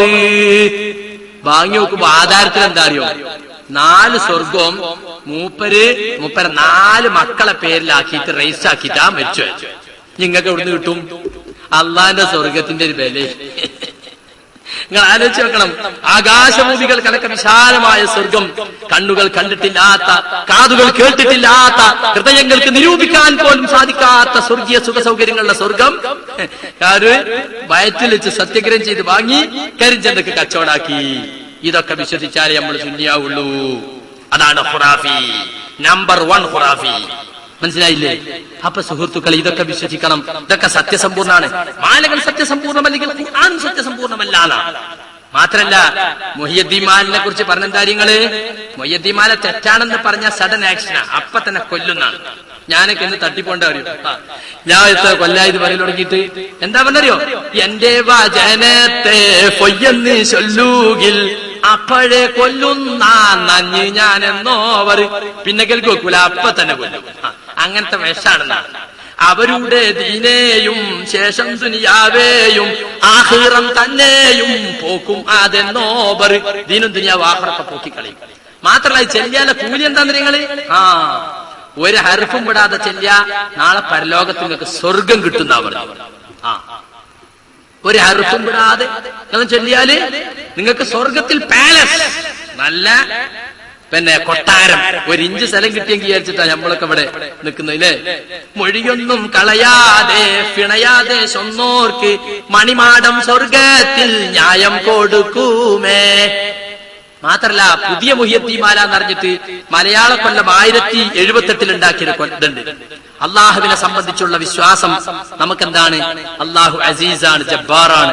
അവനെ ജയിക്കാൻ ആർക്കും സാധ്യമല്ല, അവനെ തോൽപ്പിക്കാൻ ആർക്കും കഴിയില്ല. ആകാശങ്ങളിലും ഭൂമിയിലുമുള്ള ഒന്നിനും ഒരാൾക്കും അല്ലാഹുവിനെ തോൽപ്പിക്കാൻ കഴിയില്ല. ഇന്നഹു കാന അലീമൻ ഖദീറ. അള്ളാഹു എല്ലാം അറിയുന്നവനും കഴിവുറ്റവനുമാകുന്നു. എന്നാൽ ഈ മാല ചൊല്ലി നോക്കിയാല് അള്ളാഹിനെ തോൽപ്പിക്കാണ്. ഒരു പെണ്ണ് വന്നിട്ട്, മച്ചിയായ പെണ്ണ, പ്രസവിക്കാത്ത പെണ്ണ, അവള് വന്നിട്ട് ഷെയ്ഖിനോട് പറഞ്ഞു എനിക്ക് കുട്ടികളില്ല, കുറെ കാലായി കല്യാണം കഴിഞ്ഞിട്ട്. അപ്പൊ മൊയ്തീൻ ഷെയ്ഖ് നേരെ അള്ളാഹുവിന്റെ വിധി തീരുമാനങ്ങൾ രേഖപ്പെടുത്തിയ ലൗഹുമായിട്ട് ബന്ധപ്പെട്ട് ലൗഹുൽ മഹ്ഫൂദ്. അപ്പൊ അവിടുന്നുള്ള വിവരം കിട്ടി, ഈ പെണ്ണിന് കുട്ടിയെ കൊടുക്കാൻ അള്ളാഹ് തീരുമാനിച്ചിട്ടില്ല. കാര്യങ്ങൾ പറഞ്ഞാൽ പോലെ, പെണ്ണെ ഞാൻ നോക്കിയിട്ട് കാര്യമല്ല, അള്ളാഹു സുബ്ഹാനഹു വ തആല എനിക്ക് കുട്ടിനെ തരേണ്ടതാ തീരുമാനം, വേം പോയിക്കോ. അതല്ല, മൂപ്പരെന്താ പറഞ്ഞ്, ഒരു കുട്ടിയിലേക്ക് 2 കുട്ടി കൊടുക്കുക. പഠിച്ചവനോട് ഒരു കുട്ടിയിലേക്ക് അരക്കുട്ടിയെങ്കിലും കൊടുക്കുന്നത് നമ്മളെക്കാൾ വലിയവരോട് പറയാ. അള്ളാഹ് 2 കൊടുക്കാൻ പറ്റില്ല, എന്നാ 3 കൊടുക്കുക. 3 കൊടുക്കാൻ പറ്റില്ല, എന്നാ 4 കൊടുക്കുക. ഇയാളങ്ങോട്ട് പറഞ്ഞു കയറി 7 വരെ എത്തി. അവസാനം പഠിച്ചവൻ പറഞ്ഞു, മൊയ്തീനെ ഞാൻ 7 കൊടുത്തോളാം, 8 എന്ന് പറയല്ലോ. കാരണം മൊയ്യദ്ദീൻ 8 എന്ന് പറഞ്ഞാൽ കൊടുത്തില്ലെങ്കിൽ ആരാത്? യാ ഖുത്ബ അഹ്ലസ്സമായി വല്ലർദി ഗൗസഹുമാണ്. ആകാശഭൂമികളുടെയൊക്കെ സഹായമാണ്. അള്ളാന്റെ മൂപ്പരെ സഹായമേ എന്നാ വിളിക്കല്. അള്ളാഹ് എന്നെ സഹായം വേണ്ടപ്പോ മൂപ്പരെ വിളിക്കല് എന്നാ. അപ്പൊ അവസാനം അള്ള 7 കുട്ടിയെ കൊടുത്തു എന്നാ. വെറുതെ പറയല്ലേ, കേട്ടോളി. മരടിയായുള്ളൊരു കുട്ടിയെ മന്നാനെ നൽകി നീ അങ്ങേ മോളിന്തോവർ. മറുപടി ലൗഹില്ലാവർക്കില്ല പിള്ളകൾ മുറുക്കുന്നു 2 കൊടുക്ക് നീ ദയ്യാനെ. കൊടുക്കാൻ എളുപ്പത്തിലല്ലെങ്കിൽ 3 എണ്ണം കൊടുക്കണമങ്ങനെ 7ഓളം വിണ്ടോവർ. 800 തീരും മുമ്പായിറയോവൻ എമ്പി ഞാൻ 7 കൊടുപ്പാമാതെന്നോവർ. 8 എന്ന് പറയല്ലോ മൊയ്തീനെ, ഞാൻ 7 കൊടുത്തോളാം. പാരാ വലുത്? പഠിച്ചോനാ വലുത്, മൊയ്തീൻ ഷെയ്ഖാ വലുത്? നിങ്ങൾ ചിന്തിക്കണം. ഇതൊക്കെ ചെല്ലിയ ഒരു മനുഷ്യൻ 2ാമത് പോയി കുളിച്ചിട്ട് ഷഹാദത്ത് ചെയ്യലാണ്. അത്ര വലിയ കുഫ്റാനെ പഠിപ്പിക്കണത്. അത് മാത്രല്ല, ഒരിക്കലും പെണ്ണിന്റെ ഭർത്താവ് മരിച്ചു, ഇയാളോട് വെച്ച് പരാതി പറഞ്ഞു. അപ്പൊ മൂപ്പര് മലക്കുൽ മൗത്തിനോട് വിളിച്ചു. റൂഹിനെ പിടിക്കണ മലക്കിനോട് ഈ പെണ്ണിന്റെ മാപ്പിളന്റെ റൂഹാണ് കൊടുക്കുകയാണ്. അപ്പൊ മലക്കുൽ മൗത്തിന് കൊടുക്കാൻ പറ്റില്ല. കൊടുക്കാനല്ലേ പറഞ്ഞാൽ ഇയാളും എണീറ്റ് മലക്കങ്ങോട്ട് പറന്നുപോയി. അപ്പൊ ഇയാളും പറന്ന് അന്തരീക്ഷത്തിൽ പിടിവലിയായി. അപ്പൊ മാല എഴുതുന്ന പറയണത് ഈ മലക്കുൽ മൗത്തിന്റെ ഒക്കെ കൊട്ട ഉണ്ടായിരുന്നു, അതിലാണ് അന്ന് പിടിച്ച റൂഹൊക്കെ അടക്കം ചെയ്ത്. ഇയാള് കൊട്ട വാങ്ങിയിട്ട് എന്റെ മൂടി റേറ്റത്ര കഷ്ടാർത്തുന്നുണ്ട്. അന്ന് മരിച്ചവർക്ക് മുഴുവൻ ജീവൻ തിരിച്ചിട്ട് എല്ലാ റൂഹും ക്ലീൻ ഔട്ട്. അവസാനം മലക്കുൽ മൗത്ത് അള്ളാന്റെ അടുത്ത് എന്നിട്ട് പറഞ്ഞു, പഠിച്ചോൻ എന്നെടുത്ത പണിയൊക്കെ ബാത്തിലായല്ലോ. അപ്പൊ അള്ളാഹിലേക്ക് നാട്ട് കിട്ടി. ഓന്റെ മലക്കുൽ മൗത്തെ, ആരാ നിന്നോട് ചോദിച്ചത്? അയാളെ ഞാൻ കൂടി ഗൗസേന്നാ വിളിക്കല്. അയാൾക്ക് ഇഷ്ടമുള്ളതൊക്കെ കൊടുക്കുന്നത് ഞാൻ ഏറ്റ ആളെ തഞ്ചൊന്നരൊക്കെ നോക്കണ്ടോ? ഒന്ന് ചോദിച്ചപ്പോ അത് കൊടുത്താൽ പോരാ, അതുകൊണ്ടല്ലേ ഈ പ്രശ്നമൊക്കെ ഉണ്ടായത്. ഹൈ ഹൈ എന്നും പറഞ്ഞിട്ട് അവിടുന്ന് ആട്ടി വിട്ടൂന്നാ. വെറുതെ പറയല്ല, കേട്ടോളി. വലിയ ഒരു ഖാദിം മൗത്തായ സംഗീതം അവരെ സൗജത്ത് വന്ന് പറഞ്ഞാരെ, എന്റെ ഖാദിമിന്റെ റൂഹന്നിൽ തരേണം എന്ന് മലക്കുൽ മൗത്തോട് കേട്ടോവർ എന്നാ കേട്ടു എന്നാ ചോദിച്ചു. തനിയോന്റെ അരുളാൽ കൂടി തതയങ്ങീനെ താരും ഞാനെന്ന് മാലക്ക് നബിണ്ടോവർ. നബിൽ കേട്ട് കയ്യില്ല മരർ പീഡിത്തുള്ള ജംബിലെ വേഗം പീഡിത്ത് പാടിത്തോവർ. കൊട്ടങ്ങട് പിടിച്ചു വാങ്ങി. അന്നാളിൽ വാങ്ങിയ റൂഹുകളൊക്കെയും ഉണ്ടന്ത കൊട്ടയിൽ ക്ഷണമിൽ തുറന്നോവർ. ഏതോ തമിഴിനും കൂടി ഉണ്ടാക്കാം, അന്ത കൊട്ട ഉയിര് എന്നൊക്കെ ഉണ്ടായിരുന്നു. ആ ക്ഷണമിൽ തുറന്നോവർ. തുറന്നിട്ട് അത് തന്നിൽ ഉള്ള ഉയിർകള് തുള്ളി ഫറഫീച്ച് ഫാറ്റി വിടുത്തോവർ. വിട്ടതൈ കണ്ട് ആസിറായിൽ അല്ലാന്റെ വലിമഹാലിറത്തിലെത്തി പറഞ്ഞോവർ. അപ്പോൾ മലക്കോട് അല്ലാ അരുളിയെ ഒന്നു കൊടുത്തെങ്കിൽ മറ്റുള്ളതൊക്കെയും പോകുമോ ചോദിച്ചതിതന്റെ കൗത്തല്ലേ, ഫൂതി ഫോ ഞാനോരിൽ കൊടുപ്പാവനെന്നോവാർ. അവർക്ക് പൂതിയുള്ളതൊക്കെ കൊടുക്കാന്ന് ഞാൻ ഏറ്റ സഹായമേന്ന് ഞാൻ വിളിക്കുന്ന ആളല്ലേ ചോദിച്ചത്. അപ്പൊ ആരാ വലുത്? അള്ളാഹുവിനെ സംബന്ധിച്ചിടത്തോളം അള്ളാഹു നിശ്ചയിച്ച അവധിക്കൊരാളെ മരിപ്പിക്കാൻ അള്ളാഹ്ക്കൊരു പ്രയാസമല്ല. അള്ളാഹ് മരിപ്പിച്ചവർക്ക് ജീവൻ കൊടുക്കാൻ ആരെ കൊണ്ട് സാധ്യവുമല്ല. അള്ളാഹിനെ തോൽപ്പിക്കാൻ കഴിയുന്ന ഔലിയാക്കന്മാരിലാണ് ഇവർ വിശ്വസിക്കുന്നത്. ഇവിടെ പ്രസംഗിച്ച കല്ലൂര് പറയാണ്, മുജാഹിദീങ്ങൾക്ക് വലിയില്ല, നിക്കാഹിന്റെ വലിയ മാത്രമേ ഉള്ളൂ. നിക്കാഹിന് വലിയായിട്ടിരിക്കുമല്ലോ, വാപ്പ വലിയാണ് അല്ലെ, പെണ്ണിന്റെ വാപ്പ, ആ വലിയ മാത്രമേ ഉള്ളൂ. ഞങ്ങൾക്ക് വലിയ ഉണ്ടാവും. വലിയ എന്ന് പറഞ്ഞാൽ മുഅ്മിനീങ്ങൾക്ക് പറയുന്ന മറ്റൊരു പേരാ. അള്ളാഹുവിനെ സൂക്ഷിച്ച് ജീവിക്കുന്ന മുഅ്മിനീങ്ങൾക്ക് പറയുന്ന മറ്റൊരു പേരാ വലിയ. അല്ലാതെ വലിയ റെജിമെന്റ്, ഔലിയാക്കൾ റെജിമെന്റ് ആയിട്ട് റെജിമെന്റ് ഒന്നും ഉണ്ടാവില്ല. ആരാണ് വലിയെന്ന് നമുക്ക് അറിയാൻ പറ്റൂല. ഒരാൾ മരിക്കുന്ന സന്ദർഭത്തിൽ അയാൾ അള്ളാഹുമായി എത്ര കണ്ട് അടുത്തവനാണോ, എത്ര കണ്ട് അള്ളാഹ്ക്ക് പ്രിയപ്പെട്ടവനാണോ എന്ന് സൃഷ്ടികൾക്ക് തീരുമാനിക്കാൻ കഴിയില്ല. അതാണ് ഞങ്ങൾ പറയുന്നത്. മുസ്ലിയാക്കന്മാരെ വലിയ നല്ല ഈ ജാതിയാണ്. സമസ്തയുടെ ഔലിയാക്കന്മാരെന്ന് പറഞ്ഞാൽ അവരെ മിനിമം ക്വാളിഫിക്കേഷൻ അരപ്പിരി ലൂസാകണമെന്നാണ്. സർവ്വ പിരാന്തന്മാരെയും പൂവിട്ട് പൂജിച്ച് നടക്കുക അല്ലേ. ഞാൻ ചോദിക്കട്ടെ, വേങ്ങര കോയപ്പാപ്പ വേങ്ങര അങ്ങാടിക്കൂടെ മുഴുവൻ ഭ്രാന്തനല്ലായിരുന്നു അയാൾ. കോയാക്ക തുണി എടുക്കൂല, അല്പം നിക്കരിക്കൂല. അന്ന് അയാൾ നൂളാമ്പാറ കൊണ്ടാകാനോ കുതിരവട്ടം കൊണ്ടാകാനോ ഒറ്റ ഖുറാഫ് ഉണ്ടായില്ല.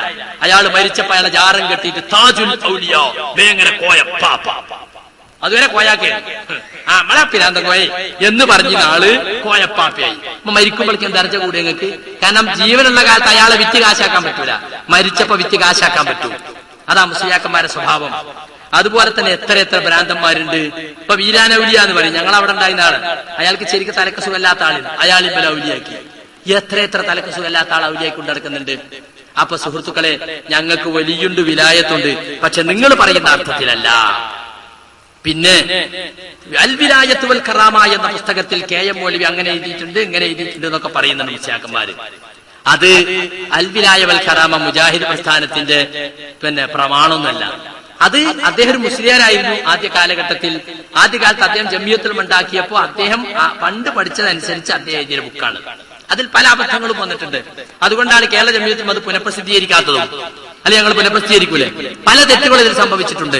ആ കാലഘട്ടത്തിൽ ഒരു സാധാരണ മുസ്ലിയാർക്ക് വിശ്വസിച്ചിരുന്ന പല കാര്യങ്ങളും അദ്ദേഹം അതിൽ എഴുതിയിട്ടുണ്ട്. കുറെ കാര്യങ്ങൾ അദ്ദേഹം തിരുത്തിയിട്ടുണ്ട്, കുറെ കാര്യങ്ങൾ തിരുത്താതെ ബാക്കിയുണ്ട്. അതൊന്നും വായിച്ച് നേരം കളയേണ്ട ആവശ്യമില്ല. ഞങ്ങളതൊന്നും അംഗീകരിക്കുന്നില്ല.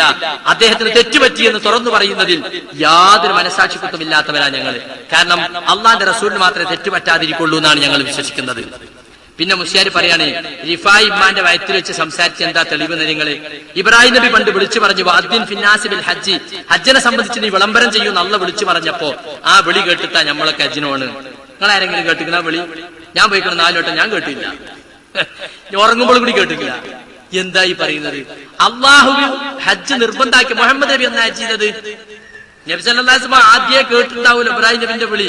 എന്നാ മക്കത്ത് തന്നെ ഒന്ന് പോയിക്കൂടാഞ്ഞോ? 13 കൊല്ലം മക്കത്ത് നിന്നിട്ട് ഹജ്ജ് ചെയ്തില്ല. പിന്നെ മദീനത്ത് വന്നിട്ട് വഫാത്തായ ആ വർഷത്തിലെ ഹജ്ജിന് പോയത്. എന്തേ കാരണം? ഇബ്രാഹിം നബിയുടെ വിളിയല്ല, മറിച്ച് ഹജ്ജ് അള്ളാഹു നിർബന്ധമാക്കി. അപ്പൊ പോയി. അപ്പൊ ഇബ്രാഹിം നബി അലൈഹി സ്വലാത്തു വസ്സലാം അന്ന് വിളിച്ചു, അന്നത്തെ ആളുകൾ കേട്ടു, അതിൽ വന്നു. അത് ഖിയാമത്ത് നാൾ വരെയുള്ള ആളുകള് ആ തത്വത്തിനനുസരിച്ച് പ്രവാചകന്മാർ പഠിപ്പിച്ചു. ഇങ്ങനെ ഇബ്രാഹിം നബി വന്നിരുന്നു എന്നും അദ്ദേഹം വിളിച്ചിരുന്നു എന്നും അതാണ് ഹജ്ജിന്റെ അടിസ്ഥാനം നബി പറഞ്ഞപ്പോഴല്ലേ നമ്മൾ അറിഞ്ഞത്. അങ്ങനെ നബിയാണ് നമുക്ക് ഹജ്ജ് പഠിപ്പിച്ചെന്നത്. അതിന്റെ അടിസ്ഥാനത്തിലാണ് നമ്മൾ ഹജ്ജിന് പോണത്. അല്ലാതെ ഓരോ മനുഷ്യനും ഇബ്രാഹിം നബിന്റെ വിളി കേട്ടിട്ടല്ല. എന്നിട്ട് വിളി കേട്ടു എന്നുള്ളതാണ് സംസാരിച്ചു എന്നുള്ളതിന് തെളിവ്. എങ്ങനെയുണ്ട്? അത് ഖുർആനിലുള്ള വാത്തിൽ പിന്നാസ്, ഇത് കീറ കിതാബിലുണ്ടാവും. രണ്ടും കൂടി എങ്ങനെ യോജിക്കല്? ആ തരത്തിലാണ് മുസ്ലിയാക്കന്മാര് ന്യായീകരിച്ചിട്ടുള്ളത്. അതുകൊണ്ട് സുഹൃത്തുക്കളെ, മുസ്ലിയാക്കന്മാരുടെ കള്ളവാദങ്ങളെ സംബന്ധിച്ച് നിങ്ങൾ മനസ്സിലാക്കണം. കുപ്പിയകത്തുള്ള വസ്തുവിനെ പോലെ കാൺമാൻ ഞാൻ നിങ്ങളെ കൽബകം എന്നോ എന്ന് പറയുന്നുണ്ട്. കുപ്പിന്റെ ഉള്ളിലുള്ള സാധനം കാണുന്നത് പോലെ വൈദ്യശയ്ക്ക് നമ്മളെ കൽബിലുള്ളത് കാണും. അള്ളാഹുവിന്റെ റസൂലിന് പോലും സാധിച്ചിട്ടില്ല സ്വന്തം ഭാര്യയുടെ മനസ്സിലുള്ളതറിയാൻ. സ്വന്തം ഭാര്യയെ കുറിച്ച് അപവാദം പ്രചരിക്കപ്പെട്ട സന്ദർഭത്തിൽ അള്ളാഹിന്റെ റസൂല് കട്ടിലിൽ മുഖത്തോട് മുഖം നോക്കിയിരിക്കാണ്. ആയിഷ, നീ തെറ്റ് ചെയ്തിട്ടുണ്ടെങ്കിൽ പറയണം. അവസാനം അള്ളാഹ് ആയത്തിറക്കി. ഏതാണ്ടൊരു മാസം കഴിഞ്ഞുപോയി. അപ്പോഴേക്കും എത്രയോ സഹാബികൾ ആയിഷ ബിബി റളിയല്ലാഹുവിനെ തെറ്റ് ചെയ്തു എന്ന് വിശ്വസിച്ചവരും ചെയ്തില്ല എന്ന് വിശ്വസിച്ചവരും ഉണ്ടായിരുന്നു. അള്ളാഹിന്റെ റസൂൽ അവിടെ ഉണ്ടായിരുന്നു. അപ്പൊ സുഹൃത്തുക്കളെ, നബിക്ക് പോലും അറിയാത്തതാണ് മനസ്സിലുള്ള കാര്യം. എന്നിട്ട് ഈ ശൈഖിനെ അറിയും. അപ്പൊ അതിനെ തോൽപ്പിക്കാൻ വേണ്ടിയിട്ട് റിഫായി ശൈഖിന്റെ ആളുകൾ എന്തുണ്ടാക്കി? റിഫായി ശൈഖ് അമ്മാമനും മൊയ്തീൻ ശൈഖ് മരുമകനോ പെങ്ങളെ മോനോ അവർ രണ്ടും കൂടി ഒളിച്ചു കളിച്ചപ്പോ മൊയ്തീൻ ശൈഖിന്റെ പുരികത്തുമ്പോ പോയി ഒളിച്ച് റിഫായി ശൈഖ്. അപ്പോ തെരഞ്ഞിട്ട് കാണില്ല. അപ്പൊ തെരഞ്ഞു കാണാതായ കുട്ടികൾ സാക്ഷി കളിക്കുമ്പോണ്ടല്ലോ, ഒഴിച്ചോന്ന് ചോദിക്കും. കാണാതെ ആവുമ്പോ എവിടെ തെരഞ്ഞു കാണില്ല, ഒഴിച്ചപ്പം തോറ്റു എന്നാണ്. അപ്പൊ വൈദ്യശേഖന ഒഴിച്ച്. അപ്പൊ കണ്ണും പുരികത്തും നെട്ടേന്ന് ഈ പൈസക്ക് താഴത്തേക്ക് ചാടിയുന്ന. അപ്പൊ എന്തായി? കണ്ണ് കാണാത്തതും കൽവകത്തുള്ളതും കാണുന്ന ആളല്ലേ നിങ്ങളെ ശൈഖ്. എന്നിട്ട് ഞങ്ങളെ ശൈഖ് നിങ്ങളെ ശൈഖിന്റെ കണ്ണും പുരികത്തും വരുന്നില്ലേ? കാണുന്ന സാധനം കണ്ണ, അതിന്റെ പുരികത്തും ഇരുന്നിട്ട് കണ്ടില്ല. എന്നിട്ട് അപ്പൊ അദ്ദേഹത്തിന് കാണുന്നേ എന്ന് പറഞ്ഞിട്ട് റിഫായി ശൈഖ് വരെ കളിയാക്കിയതാ. അതിൽ വൈരുദ്ധ്യമില്ല എന്നാ മുസ്ലിയാർ പറഞ്ഞത്. വൈരുദ്ധ്യം അല്ലാതെ മുസ്ലിയാരെ ആരാന്റെ ഹറാമതും നിങ്ങൾക്ക് മനസ്സിലാവില്ല, ഞങ്ങൾക്ക് മനസ്സിലാവും. ഞങ്ങൾക്ക് അതിൽ വൈരുദ്ധ്യം ശരിക്കും മനസ്സിലാകുന്നുണ്ട്. മൊയ്യദ്ദീൻ തരീഖത്തിനെ തോൽപ്പിക്കാൻ റിഫായി തരീഖത്തിനെ ഉണ്ടാക്കിയതാ അത്. ആ വൈരുദ്ധ്യം നിങ്ങൾ എത്ര മൂടി വെക്കാൻ ശ്രമിച്ചിട്ടും കാര്യമില്ല. പിന്നെ മൂസാ നബി അലൈഹി സ്വലാമിന്റെയും ഖിദർ നബിയുടെയും സംഭവത്തില് ഖിദർ നബി ഒരു കുട്ടിനെ കൊന്നല്ലോ. അപ്പൊ ആ കുട്ടി മുതിർന്നു വന്നാൽ തന്റെ രക്ഷിതാക്കളെ വഴിപഴപ്പിക്കുമെന്ന അദൃശ്യകാര്യം ഖിദർ നബി അറിഞ്ഞില്ലേ? നാ മൂസാ നബി നബിയെന്നല്ലേ എന്റെ മൂപ്പരറിയാഞ്ഞ്? അത് ചിന്തിച്ചാ ഖുറാഫിയാവില്ലല്ലോ. അവിടെ മൂസാ നബി ഉണ്ടല്ലോ കൂടെ, അദ്ദേഹം അറിഞ്ഞില്ലല്ലോ. ഖിദർ നബി അറിഞ്ഞത് അള്ളാഹ് അറിയിച്ചു കൊടുത്തതുകൊണ്ടാണ്. അള്ളാഹ് അറിയിച്ചതിന്റെ അടിസ്ഥാനത്തിലാണ് ഞാൻ ഇതൊക്കെ ചെയ്തത്. എന്റെ കൽപ്പന പ്രകാരം ചെയ്തല്ല, അള്ളാഹു എനിക്ക് അറിയിച്ചെന്നതാണെന്ന് ഖിദർ നബി പറഞ്ഞിട്ടുണ്ട്. അപ്പൊ അള്ളാഹ് അറിയിച്ചു കൊടുത്ത അറിയുന്നുള്ള കാര്യത്തിൽ ഞങ്ങൾക്ക് ആർക്കും തന്നെ സുഹൃത്തുക്കളെ യാതൊരു തർക്കവും ഇല്ല. പിന്നെ ഇവിടെ ഒരു സുന്നി പ്രവർത്തകൻ തൃക്കരിപ്പൂർ, പേര് പോലും വെളിപ്പെടുത്താൻ ധൈര്യമില്ലാത്തൊരു സുന്നി പ്രവർത്തകന്റെ നോട്ടീസ് ഉണ്ട്. ഈ സംശയങ്ങൾക്ക് മറുപടി നൽകുമോ? എന്താ മൂപ്പരെ സംശയം എന്നറിയങ്ങള്? ഖുർആനും ഹദീസും മുറുകെ പിടിച്ചാണ് നാം ജീവിക്കേണ്ടതെന്ന് മുജാഹിദുകളും മറ്റും പറയുന്നത് കേൾക്കുമ്പോൾ ഏറെ ആവേശം തോന്നുന്നു. എന്നാൽ ചില സംശയങ്ങൾ മനസ്സിനെ വല്ലാതെ അലട്ടുന്നു. വ്യക്തമായ മറുപടി ഒന്ന് തൃപ്തിപ്പെടുത്തിയാൽ വളരെ ഉപകാരം. മറുപടി തരാം, പക്ഷെ തൃപ്തിപ്പെടുത്താൻ കഴിഞ്ഞോണമെന്നില്ല. കാരണം തൃപ്തിപ്പെടുത്തുക എന്നുള്ളത് ഞങ്ങളെ കൊണ്ട് കഴിയുന്ന വിഷയമല്ല. ഖുർആനും ഹദീസും എനിക്ക് എവിടെ നിന്ന് ലഭിക്കും? സാധു ഖുർആൻ കണ്ടിട്ടുണ്ടാവില്ല. സ്വന്തം ബാപ്പയും ഈ മുസ്ലിമാണോ? ബാപ്പാനോടും ഉമ്മാനോടും ചോദിച്ചാൽ എവിടുന്ന അമ്മ ഖുർആൻ കിട്ടുക, എവിടുന്ന അമ്മ ഹദീസ് കിട്ടുക മനസ്സിലാവും. മദ്ഹബിന്റെ ഇമാമുകൾ വഴി പഠിച്ചതേ എനിക്കറിയുകയുള്ളൂ. മദ്ഹബിന്റെ ഇമാമുകൾ 300 കൊല്ലം കഴിഞ്ഞിട്ടാണ് മദ്ഹബിലേക്ക് ആളുകൾ വരുന്നത്. 100 ചില്ലാനം കൊല്ലം കഴിഞ്ഞിട്ടാണ് മദ്ഹബിന്റെ ഇമാമുകൾ ജനിക്കണെന്ന്. അതിന് മുമ്പുള്ള ആളുകൾക്കൊക്കെ ആരെയും ഖുർആൻ കൊടുത്തത്? ആ ഖുർആനാ ഞങ്ങളെയൊക്കെ കണ്ടത്. മദ്ഹബിന്റെ ഇമാമുകൾ ഇമാം Shafi, Abu Hanifa, Imam Malik bin Anas, Ahmad bin Hanbal, അവർ കർമ്മശാസ്ത്ര കാര്യങ്ങളിലെ അഭിപ്രായം പറഞ്ഞിട്ടുള്ളൂ. ഖുർആനിൽ ഒരു കർമ്മശാസ്ത്രമുള്ളൂ? ഖുർആനിൽ ചരിത്രമില്ലേ? വിശ്വാസ കാര്യങ്ങൾ എമ്പാടുമില്ലേ? അതിനെ സംബന്ധിച്ചൊക്കെ മദ്ഹബിന്റെ ഇമാമുകൾ പറഞ്ഞിട്ടുണ്ടോ? ഇല്ല. പിന്നെ വിശ്വാസ രംഗത്തുള്ള അബൂ മൻസൂർ അൽ മാതുരീദിയുടെയും അതുപോലെ അബുൽ ഹസൻ അശ്ശരി മദ്ഹബാണോ? അവർ വരുന്നതിന് മുമ്പ് മുസ്ലിങ്ങൾ ജീവിച്ചിട്ടില്ലേ? അപ്പൊ സുഹൃത്തുക്കളെ, മുസ്ലിമീങ്ങൾ എല്ലാ കാലഘട്ടത്തിലും ഖുർആൻ പഠിച്ചതും മനസ്സിലാക്കിയതും അവർ ജീവിക്കുന്ന ആ സമൂഹത്തിൽ നിന്നാണ്, അവിടെ ഉള്ള പണ്ഡിതന്മാരിൽ നിന്നാണ്. ആ പണ്ഡിതന്മാർ ചിലപ്പോൾ മദ്ഹബുള്ളവരാകും, മദ്ഹബില്ലാത്തവരാകും. പക്ഷെ മദ്ഹബുള്ളവരിൽ നിന്ന് പഠിച്ചാലും മദ്ഹബിനനുസരിച്ചൊരു കാര്യം തെറ്റാണെന്ന് പിൽക്കാലത്ത് ബോധ്യപ്പെട്ടാൽ അത് തിരുത്തുവാനുള്ള സന്മനസ് കാണിക്കണം. അതാണ് മദ്ഹബിനെ പിൻപറ്റുക എന്നത് തെറ്റല്ല, മദ്ഹബിനെ തഖ്ലീദ് ചെയ്യലാണ് തെറ്റ്. തഖ്ലീദും പിൻപറ്റലും തമ്മിൽ എന്താ വ്യത്യാസം? പിൻപറ്റുക എന്ന് പറഞ്ഞാൽ തെളിവിനോട് യോജിച്ചത് എടുക്കുക എന്നാണ്. തഖ്ലീദ് എന്ന് പറഞ്ഞാൽ തെളിവ് എതിരാണെങ്കിൽ പോലും കണ്ണടച്ചനുകരിക്കുക, തെളിവ് ന്യായവും നോക്കാതെ. ഇപ്പൊ ഹനഫി മദ്ഹബിൽ വലദ്ദാലിൻ മഗ്രിബിലും ഇശായിലും സുബൈക്കൊക്കെ ഇമാമ് പറഞ്ഞാൽ നമ്മൾ ആമീൻ ഉച്ചത്ത് പറയും. ഹനഫികളത് പറയില്ല. ഹദീത്ത് കൊണ്ടുപോയി കാണിച്ചു കൊടുത്താൽ ആമീൻ എന്ന് പറഞ്ഞിട്ട് റസൂലിന്റെ കാലത്ത് സഹാബത്തിന്റെ കാലത്ത് പള്ളി മുഴങ്ങിയിരുന്നു എന്ന് പറഞ്ഞെടുത്താൽ അവർ സ്വീകരിക്കൂല. ഞങ്ങൾ ഹനഫികളാണ് എന്ന് പറയും. ഇതാണ് മദ്ഹബിന്റെ പക്ഷപാതിത്വം. ഈ മദ്ഹബ് ഈ പക്ഷപാതിത്വത്തെയാണ് ഞങ്ങൾ എതിർക്കുന്നത്. അതുകൊണ്ട് ഖുർആനിലും ഹദീസിലും ഉണ്ടെന്ന് പറയുന്ന കാര്യങ്ങൾ ആര് പറഞ്ഞാലും എടുക്കാം. ഈ 4 മദ്ഹബിന്റെ ഇമാമുകളല്ല, പിന്നെയും കുറെ ഇമാമുകൾ ജീവിച്ചിരുന്നു. അവർക്കൊന്നും ശിഷ്യന്മാരെ കിട്ടുകയോ ഭരണകൂടങ്ങളെ പിൻബലം ലഭിക്കുകയോ ചെയ്യാത്തത് കൊണ്ടാണ് അവരുടെ മദ്ഹബുകൾ ലോകത്തറിയപ്പെടാതെ പോയത്. അതുകൊണ്ട് ഏത് ഇമാമുകൾ പറഞ്ഞതും നമുക്ക് സ്വീകരിക്കാം. ഒരേ ഒരു നിബന്ധന മാത്രം, ഖുർആനിനോടും ഹദീസിനോടും യോജിച്ചതായിരിക്കണം. മാത്രമല്ല, അവർ പറഞ്ഞത് ഖുർആനും ഹദീസും എതിരാണെന്ന് ഏതെങ്കിലും കാലത്ത് നമുക്ക് ബോധ്യപ്പെട്ടാൽ അവരോടുള്ള ബഹുമാനം നിലനിർത്തിക്കൊണ്ട് തന്നെ അത് തള്ളിക്കളയണം. 4 മദ്ഹബിൽ ഏതെങ്കിലും ഒന്ന് സ്വീകരിക്കാന്നുള്ളതല്ല. 4 അല്ല 40 ഉണ്ടെങ്കിൽ 40 മദ്ഹബിനെ കുറിച്ചും പഠിക്കണം. എന്നിട്ട് അതിൽ ഖുർആനോടും സുന്നത്തിനോടും യോജിച്ചതെടുക്കണം എന്നാണ് ഞങ്ങൾ പറയുന്നത്. അതല്ലാതെ മദ്ഹബിന്റെ ഇമാമുകൾ പറഞ്ഞതൊക്കെ തെറ്റാണെന്നോ അല്ലെങ്കിൽ അവർ പറയുന്നത് മുഴുവൻ ശരിയാണെന്നോ ഞങ്ങൾ പറയുന്നില്ല. അവർ തെറ്റുപറ്റാൻ സാധ്യതയുള്ള മനുഷ്യന്മാരാണ്. ഇമാമുകളും പറഞ്ഞിട്ടായിരുന്നു ഞങ്ങളെ വാക്ക് നിങ്ങൾ ചങ്ക് തൊടാതെ വിഴുങ്ങണമെന്ന് അവർ പറഞ്ഞിട്ടില്ല. ഇദാ റഅയ്തും ഫീ കലാമി മാ യുഖാലിഫുൽ ഹദീസ്, ഹദീസിനെതിരായി എന്റെ വാക്കിൽ നിങ്ങൾ വല്ലതും കണ്ടാൽ, ഇമാം ഷാഫി പറയാണ്, ഫഅമറു ബിൽ ഹദീസി, നിങ്ങൾ ഹദീസ് അനുസരിച്ച് അമൽ ചെയ്യണം. വദ്രിബു ബി കലാമിൽ ഹൈത, എന്റെ വാക്കിനെ നിങ്ങൾ തോട്ടിലെറിയണം. അപ്പോ തെറ്റാണെന്ന് കണ്ട മദ്ഹബിന്റെ കിതാബുകൾ നിങ്ങൾ പഠിച്ചോളൂ, വായിച്ചോളൂ. പക്ഷേ അതിൽ ഹദീസിന്റെ എതിരുണ്ടെന്ന് കണ്ടാൽ, ഖുർആന്റെ എതിരുണ്ടെന്ന് കണ്ടാൽ അത് സ്വീകരിക്കാൻ പാടില്ല. അതാണ് ആ കാര്യത്തിൽ പറയാനുള്ള മറുപടി. ഖുർആനിലും ഹദീസിലും ഉണ്ടെന്ന് അവർ പറയുന്ന കാര്യങ്ങൾ എടുക്കാൻ പാടില്ലെന്നാണല്ലോ നിങ്ങൾ പഠിപ്പിക്കുന്നത്. ഞങ്ങൾ അങ്ങനെ പഠിപ്പിക്കുന്നില്ല. അവർ പറയുന്നത് കൊടുക്കുക, അവരല്ലാത്തവർ പറയുന്നത് കൊടുക്കുക, മുസ്ലിം ആയാൽ മതി. പക്ഷേ ഖുർആനും ഹദീസും എതിരാണെങ്കിൽ അത് എടുക്കാൻ പാടില്ല. അപ്പോൾ അവർ പഠിപ്പിക്കുന്ന ഖുർആനും ഹദീസും എടുക്കാനും മാർഗമില്ലല്ലോ. മാർഗമുണ്ട്. ഈ നിബന്ധന അനുസരിച്ച് എടുക്കാം, ആരതും എടുക്കാം. മദ്ഹബിന്റെ ഇമാമുകളെ തഖ്ലീദ് ചെയ്ത് ഖുർആനും ഹദീസും നമുക്ക് എത്തിച്ചെന്ന പണ്ഡിതന്മാർ സന്മാർഗികളാണോ അല്ലയോ? അവർ തഖ്ലീദ് ചെയ്തിട്ട് നമുക്ക് ഖുർആൻ എത്തിച്ചു തന്നതിനെ കണ്ണടച്ച് അനുകരിക്കാൻ അവർ ഉപദേശിക്കുകയും ഞങ്ങളെ വാക്കാണ് ദീനിലെ പ്രമാണം അവർ പറയുകയും ചെയ്തിട്ടുണ്ടെങ്കിൽ അവർ സന്മാർഗികളല്ല. ഞങ്ങൾക്ക് കിട്ടിയ തെളിവിന്റെ അടിസ്ഥാനത്തിൽ ഞങ്ങൾ നിങ്ങൾക്കിതാ എത്തിച്ചു തരുന്നു. ഇത് നിങ്ങൾ സഹീഹായി തോന്നിയതും തെളിവുകളോട് യോജിക്കുന്നതും നിങ്ങൾ എടുത്തോളി എന്ന് അവർ പറഞ്ഞതാണെങ്കിൽ അവർ സന്മാർഗികളാണ്. തഖ്ലീദ് പാടില്ലാത്തതാണെങ്കിൽ അത്തരം ആളുകളും ഖുർആനും ഹദീസും പഠിക്കാമോ? എത്തരം ആളുകളിൽ തഖ്ലീദിന് പ്രമാണമായി അംഗീകരിക്കുകയും ഖുർആനും ഹദീസിനും എതിര് കണ്ടാലും മദ്ഹബിന്റെ വാക്കുകൾ എടുക്കണമെന്ന് പറയുകയും ചെയ്യാണോ? അവരത് എടുക്കാൻ പാടില്ല. അതേസമയത്ത് ഞാനൊരു മദ്ഹബ് അനുസരിച്ച് പഠിച്ചതാണ്. ഞാൻ പഠിച്ചത് ഇങ്ങനെയാണ്, ഹദീസിനെതിര് കണ്ടാൽ ഞാൻ മദ്ഹബ് ഉപേക്ഷിക്കും, റസൂലിന്റെ ഹദീസ് എടുക്കും എന്ന് പറയുന്ന ആളാണോ? അയാളുടെ സ്വീകരിക്കാം. ഹദീസിനെതിര് കണ്ടാലും മദ്ഹബിൽ കടിച്ചു തൂങ്ങുന്നവനാണെങ്കിൽ അയാളടുത്ത് പഠിക്കാൻ പാടില്ല. അതല്ല, ബുക്ക് സ്റ്റാളുകളിൽ നിന്ന് വാങ്ങുന്ന മുസാഫും ഹദീസ് ഗ്രന്ഥങ്ങളും അവലംബിച്ചാണോ ദീൻ പഠിക്കേണ്ടത്? ബുക്ക് സ്റ്റാളിൽ തന്നെ മുസാഫ് കിട്ടുള്ളൂ, അല്ലാതെ കള്ളുഷാപ്പെന്നോ അല്ലെങ്കിൽ വേറെ എവിടുന്നോ അത് കിട്ടൂല. ബുക്ക് സ്റ്റാളിൽ തന്നെ കിട്ടുക.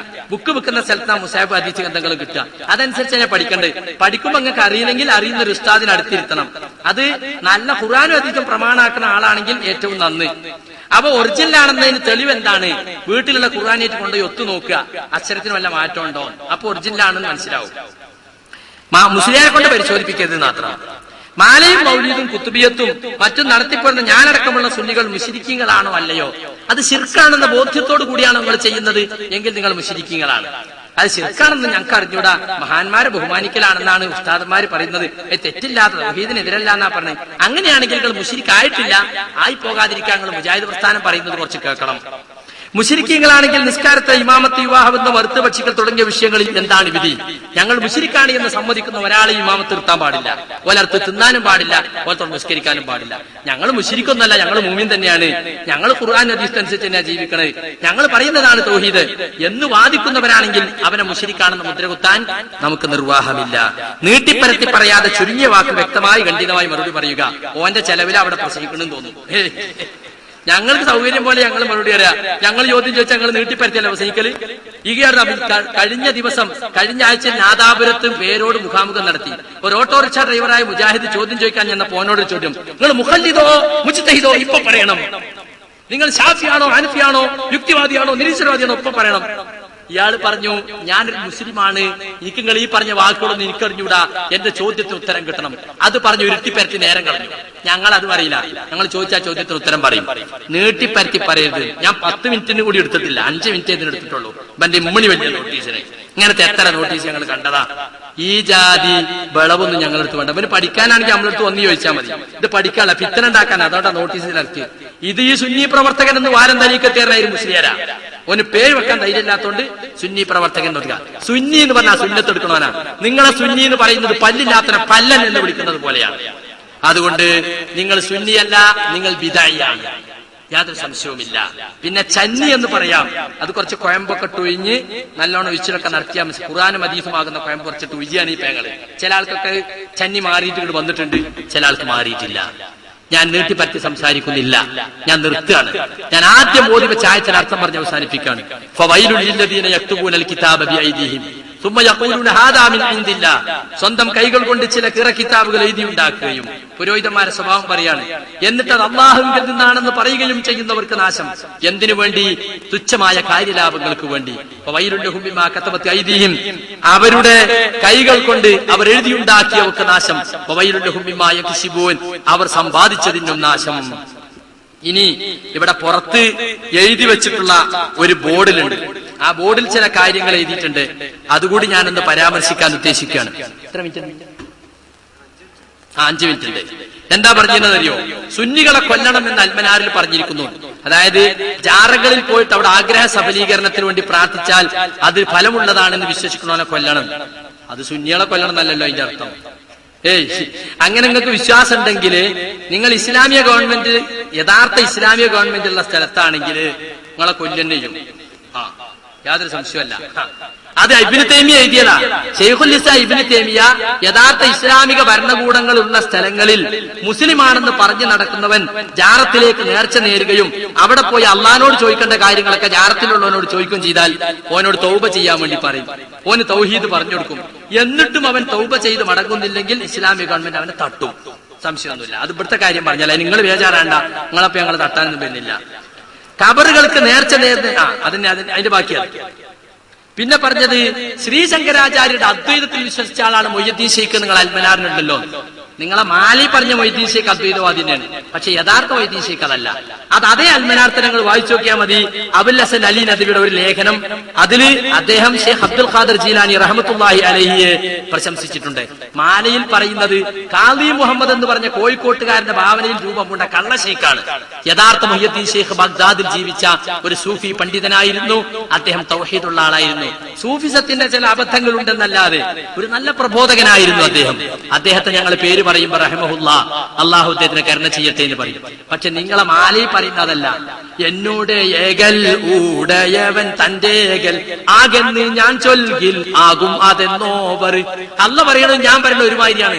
അല്ല കുൻ എന്ന് പറഞ്ഞാൽ ഉണ്ടാവും, ഞാൻ പറഞ്ഞാലും ഉണ്ടാവും. അപ്പൊ അള്ളാഹ്ക്ക് തുല്യനായി അവതരിപ്പിച്ചത് അല്ലെ? അത് മാത്രല്ല, ഞാൻ നേരത്തെ പറഞ്ഞില്ലേ, നബി അള്ളാഹു നബിയുടെ പ്രകാശം ആദ്യം സൃഷ്ടിച്ചു, ആ കൂടെ തന്നെ മൂപ്പരുണ്ട് എന്നാ. അപ്പൊ എന്നും ഉള്ളവൻ അതാരാ? അപ്പൊ അള്ളാഹ്ക്ക് ബദലായിട്ടുണ്ടാക്കിയതാ. അപ്പൊ ഞാൻ നേരത്തെ ചെല്ലേ പുതിയ മുഹിയത്തീമാല, അതിൽ പറഞ്ഞതറിയോ? പഴയ മുഹിയത്തീമാലയിൽ പറയപ്പെട്ടിട്ടില്ലാത്ത ശൈഖ് അവറുകളെ 99 പേരുകളും പലവിധ കശ്ഫ് കറാമത്തുകളും ഉൾപ്പെടുത്തി രചിക്കപ്പെട്ട ഫാട്ടാകുന്നു ഇത് എന്നാ. അപ്പൊ അള്ളാഹു 99 പേരെങ്കിൽ മൂപ്പർക്കും 99. ഇങ്ങനെ അള്ളാഹുവിന് തുല്യമായി ശൈഖിനെ അവതരിപ്പിച്ചിട്ടുണ്ട്. അത് ചൊല്ലി നോക്കിയാൽ നമുക്ക് കാണാൻ പറ്റും ശങ്കരാചാര്യരുടെ അദ്വൈതത്തിൽ ഇദ്ദേഹം സ്വാധീനിക്കപ്പെട്ടിരുന്നോ എന്ന്. അത് യഥാർത്ഥ ശൈഖല്ല, അത് ഖാദി മുഹമ്മദിന്റെ ഭാവനയിൽ രൂപം കൊണ്ട കള്ള ശൈഖാണ്. യഥാർത്ഥ മുയ്യദ്ദീൻ ശൈഖിനെ പ്രശംസിച്ചുകൊണ്ട് അതേ അൽമനാറിൽ ലേഖനം വന്നിട്ടുണ്ട്. തൊട്ടടുത്ത അൽമനാറിൽ ഇങ്ങനെ 2 രൂപത്തിൽ ശൈഖിനെ വിലയിരുത്തിയവരുണ്ട്. യഥാർത്ഥത്തിൽ അബുൽ ഹസൻ അലി നദ്വി പറഞ്ഞതുപോലെ ആണ് സലഫികൾ സ്വീകരിക്കുന്നത്. യഥാർത്ഥ മുയ്യദ്ദീൻ ശൈഖിനെ ഞങ്ങൾ ബഹുമാനിക്കുന്നുവെന്ന് അന്നത്തെ ജനറൽ സെക്രട്ടറി KP മുഹമ്മദ് മൗലവി അൽമനാറിന്റെ അവസാനത്തെ പേജിൽ ഷെയ്ഖ് ജീലാനി റഹിമഹുല്ലാ എന്ന പേരിൽ ഒരു കുറിപ്പും എഴുതിയിട്ടുണ്ട്. പിന്നെ മൊയ്യത്തീൻ മാല എന്ന് പറഞ്ഞിട്ടില്ലേ? മാലങ്ങള് കോളുണ്ടാക്കാതെ നിങ്ങൾ മൊയ്തിമാല ഇല്ലൂല. അപ്പൊ മൊയ്യദ്ദീൻ മാലല്ല, തീമാലയാണ്. അതിലെന്താ? തീനില്ലാതെ നിങ്ങൾ മൗലിദിയല്ലോ, മാല ചെല്ലോ, അതിനോട് എന്തിച്ച് കോളുണ്ടാക്കണം, നല്ല ഫുഡ് ഉണ്ടാക്കണം. അതുകൊണ്ട് മൊയ്യദ്ദീൻ അല്ല, മൊയ്യത്തീനാണ്. അത് മൊയ്തീൻ ശൈഖിനെ പറ്റിയല്ല, നിങ്ങൾ ഉണ്ടാക്കിയ മാലയെ കുറിച്ചാണ്. ഖാദി മുഹമ്മദ് ഉണ്ടാക്കിയ കള്ളമാലയെ കുറിച്ചാണ് പറഞ്ഞിട്ടുള്ളത്. പിന്നെ MCC അഹമ്മദ് മൗലവി എന്നൊരാളുണ്ടായിരുന്നു മുജാഹിദ് പ്രസ്ഥാനത്തിൽ. അദ്ദേഹം ഒരു സ്വന്തമായിട്ടൊരു പുസ്തകം ഇറക്കിയിട്ടുണ്ട്. ആ പുസ്തകം ഇറക്കുന്ന സന്ദർഭത്തിൽ തന്നെ അന്നത്തെ പ്രസിഡന്റായ KM മൗലവിയെ അന്നത്തെ ജമിയത്തുൽ ഉലമയുടെ നേതാവായിരുന്ന KM മൗലവിയെ കാണിച്ചപ്പോ ഇതിൽ 20 സ്ഥലത്ത് തെറ്റുണ്ട്, അത് തിരുത്തണം എന്ന് പറഞ്ഞു. മൂപ്പരെ തിരുത്താതെ പ്രസിദ്ധീകരിച്ചു. അതോടുകൂടി ഞങ്ങൾ ആ ബുക്ക് വിട്ടു. എന്നിട്ട് അതാണ് ഇപ്പൊ പറഞ്ഞെടുക്കണത്. മുന്നും പിന്നും മാത്രം മറച്ചാൽ മതി, നിസ്കരിക്കാൻ നയിലുണ്ട്. നിങ്ങളെ ഫിഖിന്റെ കിതാബിലില്ലേ, നിങ്ങളൊന്ന് നിഷേധിക്കും, നിങ്ങളെ 4 മതമൊന്നും ഞങ്ങൾ തെളിയിക്കും. അത് നിങ്ങളതൊന്നും ഞങ്ങളെ കൊണ്ട് മാന്തി പുറത്തിയടിക്കണ്ട. ഞങ്ങൾക്ക് ഇതൊക്കെ പറഞ്ഞാൽ നിങ്ങൾ അകത്തരച്ച് കലക്കുന്ന ഉദ്ധരണികൾ നിങ്ങളെ തലക്കുമ്പുറത്തുള്ള കിതാബിലുണ്ട്. നാട്ടുകാരെ ചോറും നിന്ന് നിങ്ങൾ ഓതുന്ന കിതാബിൽ നിങ്ങൾ മൂടിവെച്ച 100 കണക്കിന് സത്യങ്ങൾ ഞങ്ങൾക്ക് ഈ നാട്ടിൽ വിളിച്ചു പറയേണ്ടതുണ്ട്. ഇൻഷാ അല്ലാഹ് അവസരമുണ്ടെങ്കിൽ നമുക്ക് ഇനിയും സംസാരിക്കാം. ഞാൻ അവസാനിപ്പിക്കുകയാണ്. മഗ്‌രിബിന് ശേഷം ഇൻഷാ അല്ലാഹ് എന്റെ സുഹൃത്ത് അഹമ്മദ് അനസ്, അദ്ദേഹം മുസ്ലിയാരായി ജീവിച്ച് സക്കാഫിയാകാൻ പോയി തിരിച്ചു പോന്ന ആളാണ്. അപ്പൊ അദ്ദേഹം കൂടെ കടന്നുവല്ലേ രാപ്പനി കൂടുതൽ അറിയാം. മൂപ്പര് വിശദീകരിക്കും. ഇൻഷാ അല്ലാഹ് നിങ്ങൾക്കത് കേൾക്കാം, മനസ്സിലാക്കാം. അതിന് അല്ലാഹു നമുക്ക് തൗഫീഖ് നൽകുമാറാകട്ടെ. അല്ലാഹുമ്മ അരിനൽ ഹഖ ഹഖൻ വർസുഖന ഇത്തിബാഅ വഅരിനൽ ബാതില ബാതിലൻ വർസുഖന ഇജ്തിനാബ. وصلى الله على نبينا المصطفى محمد وعلى اله وصحبه اجمعين واخر دعوانا الحمد لله رب العالمين. السلام عليكم.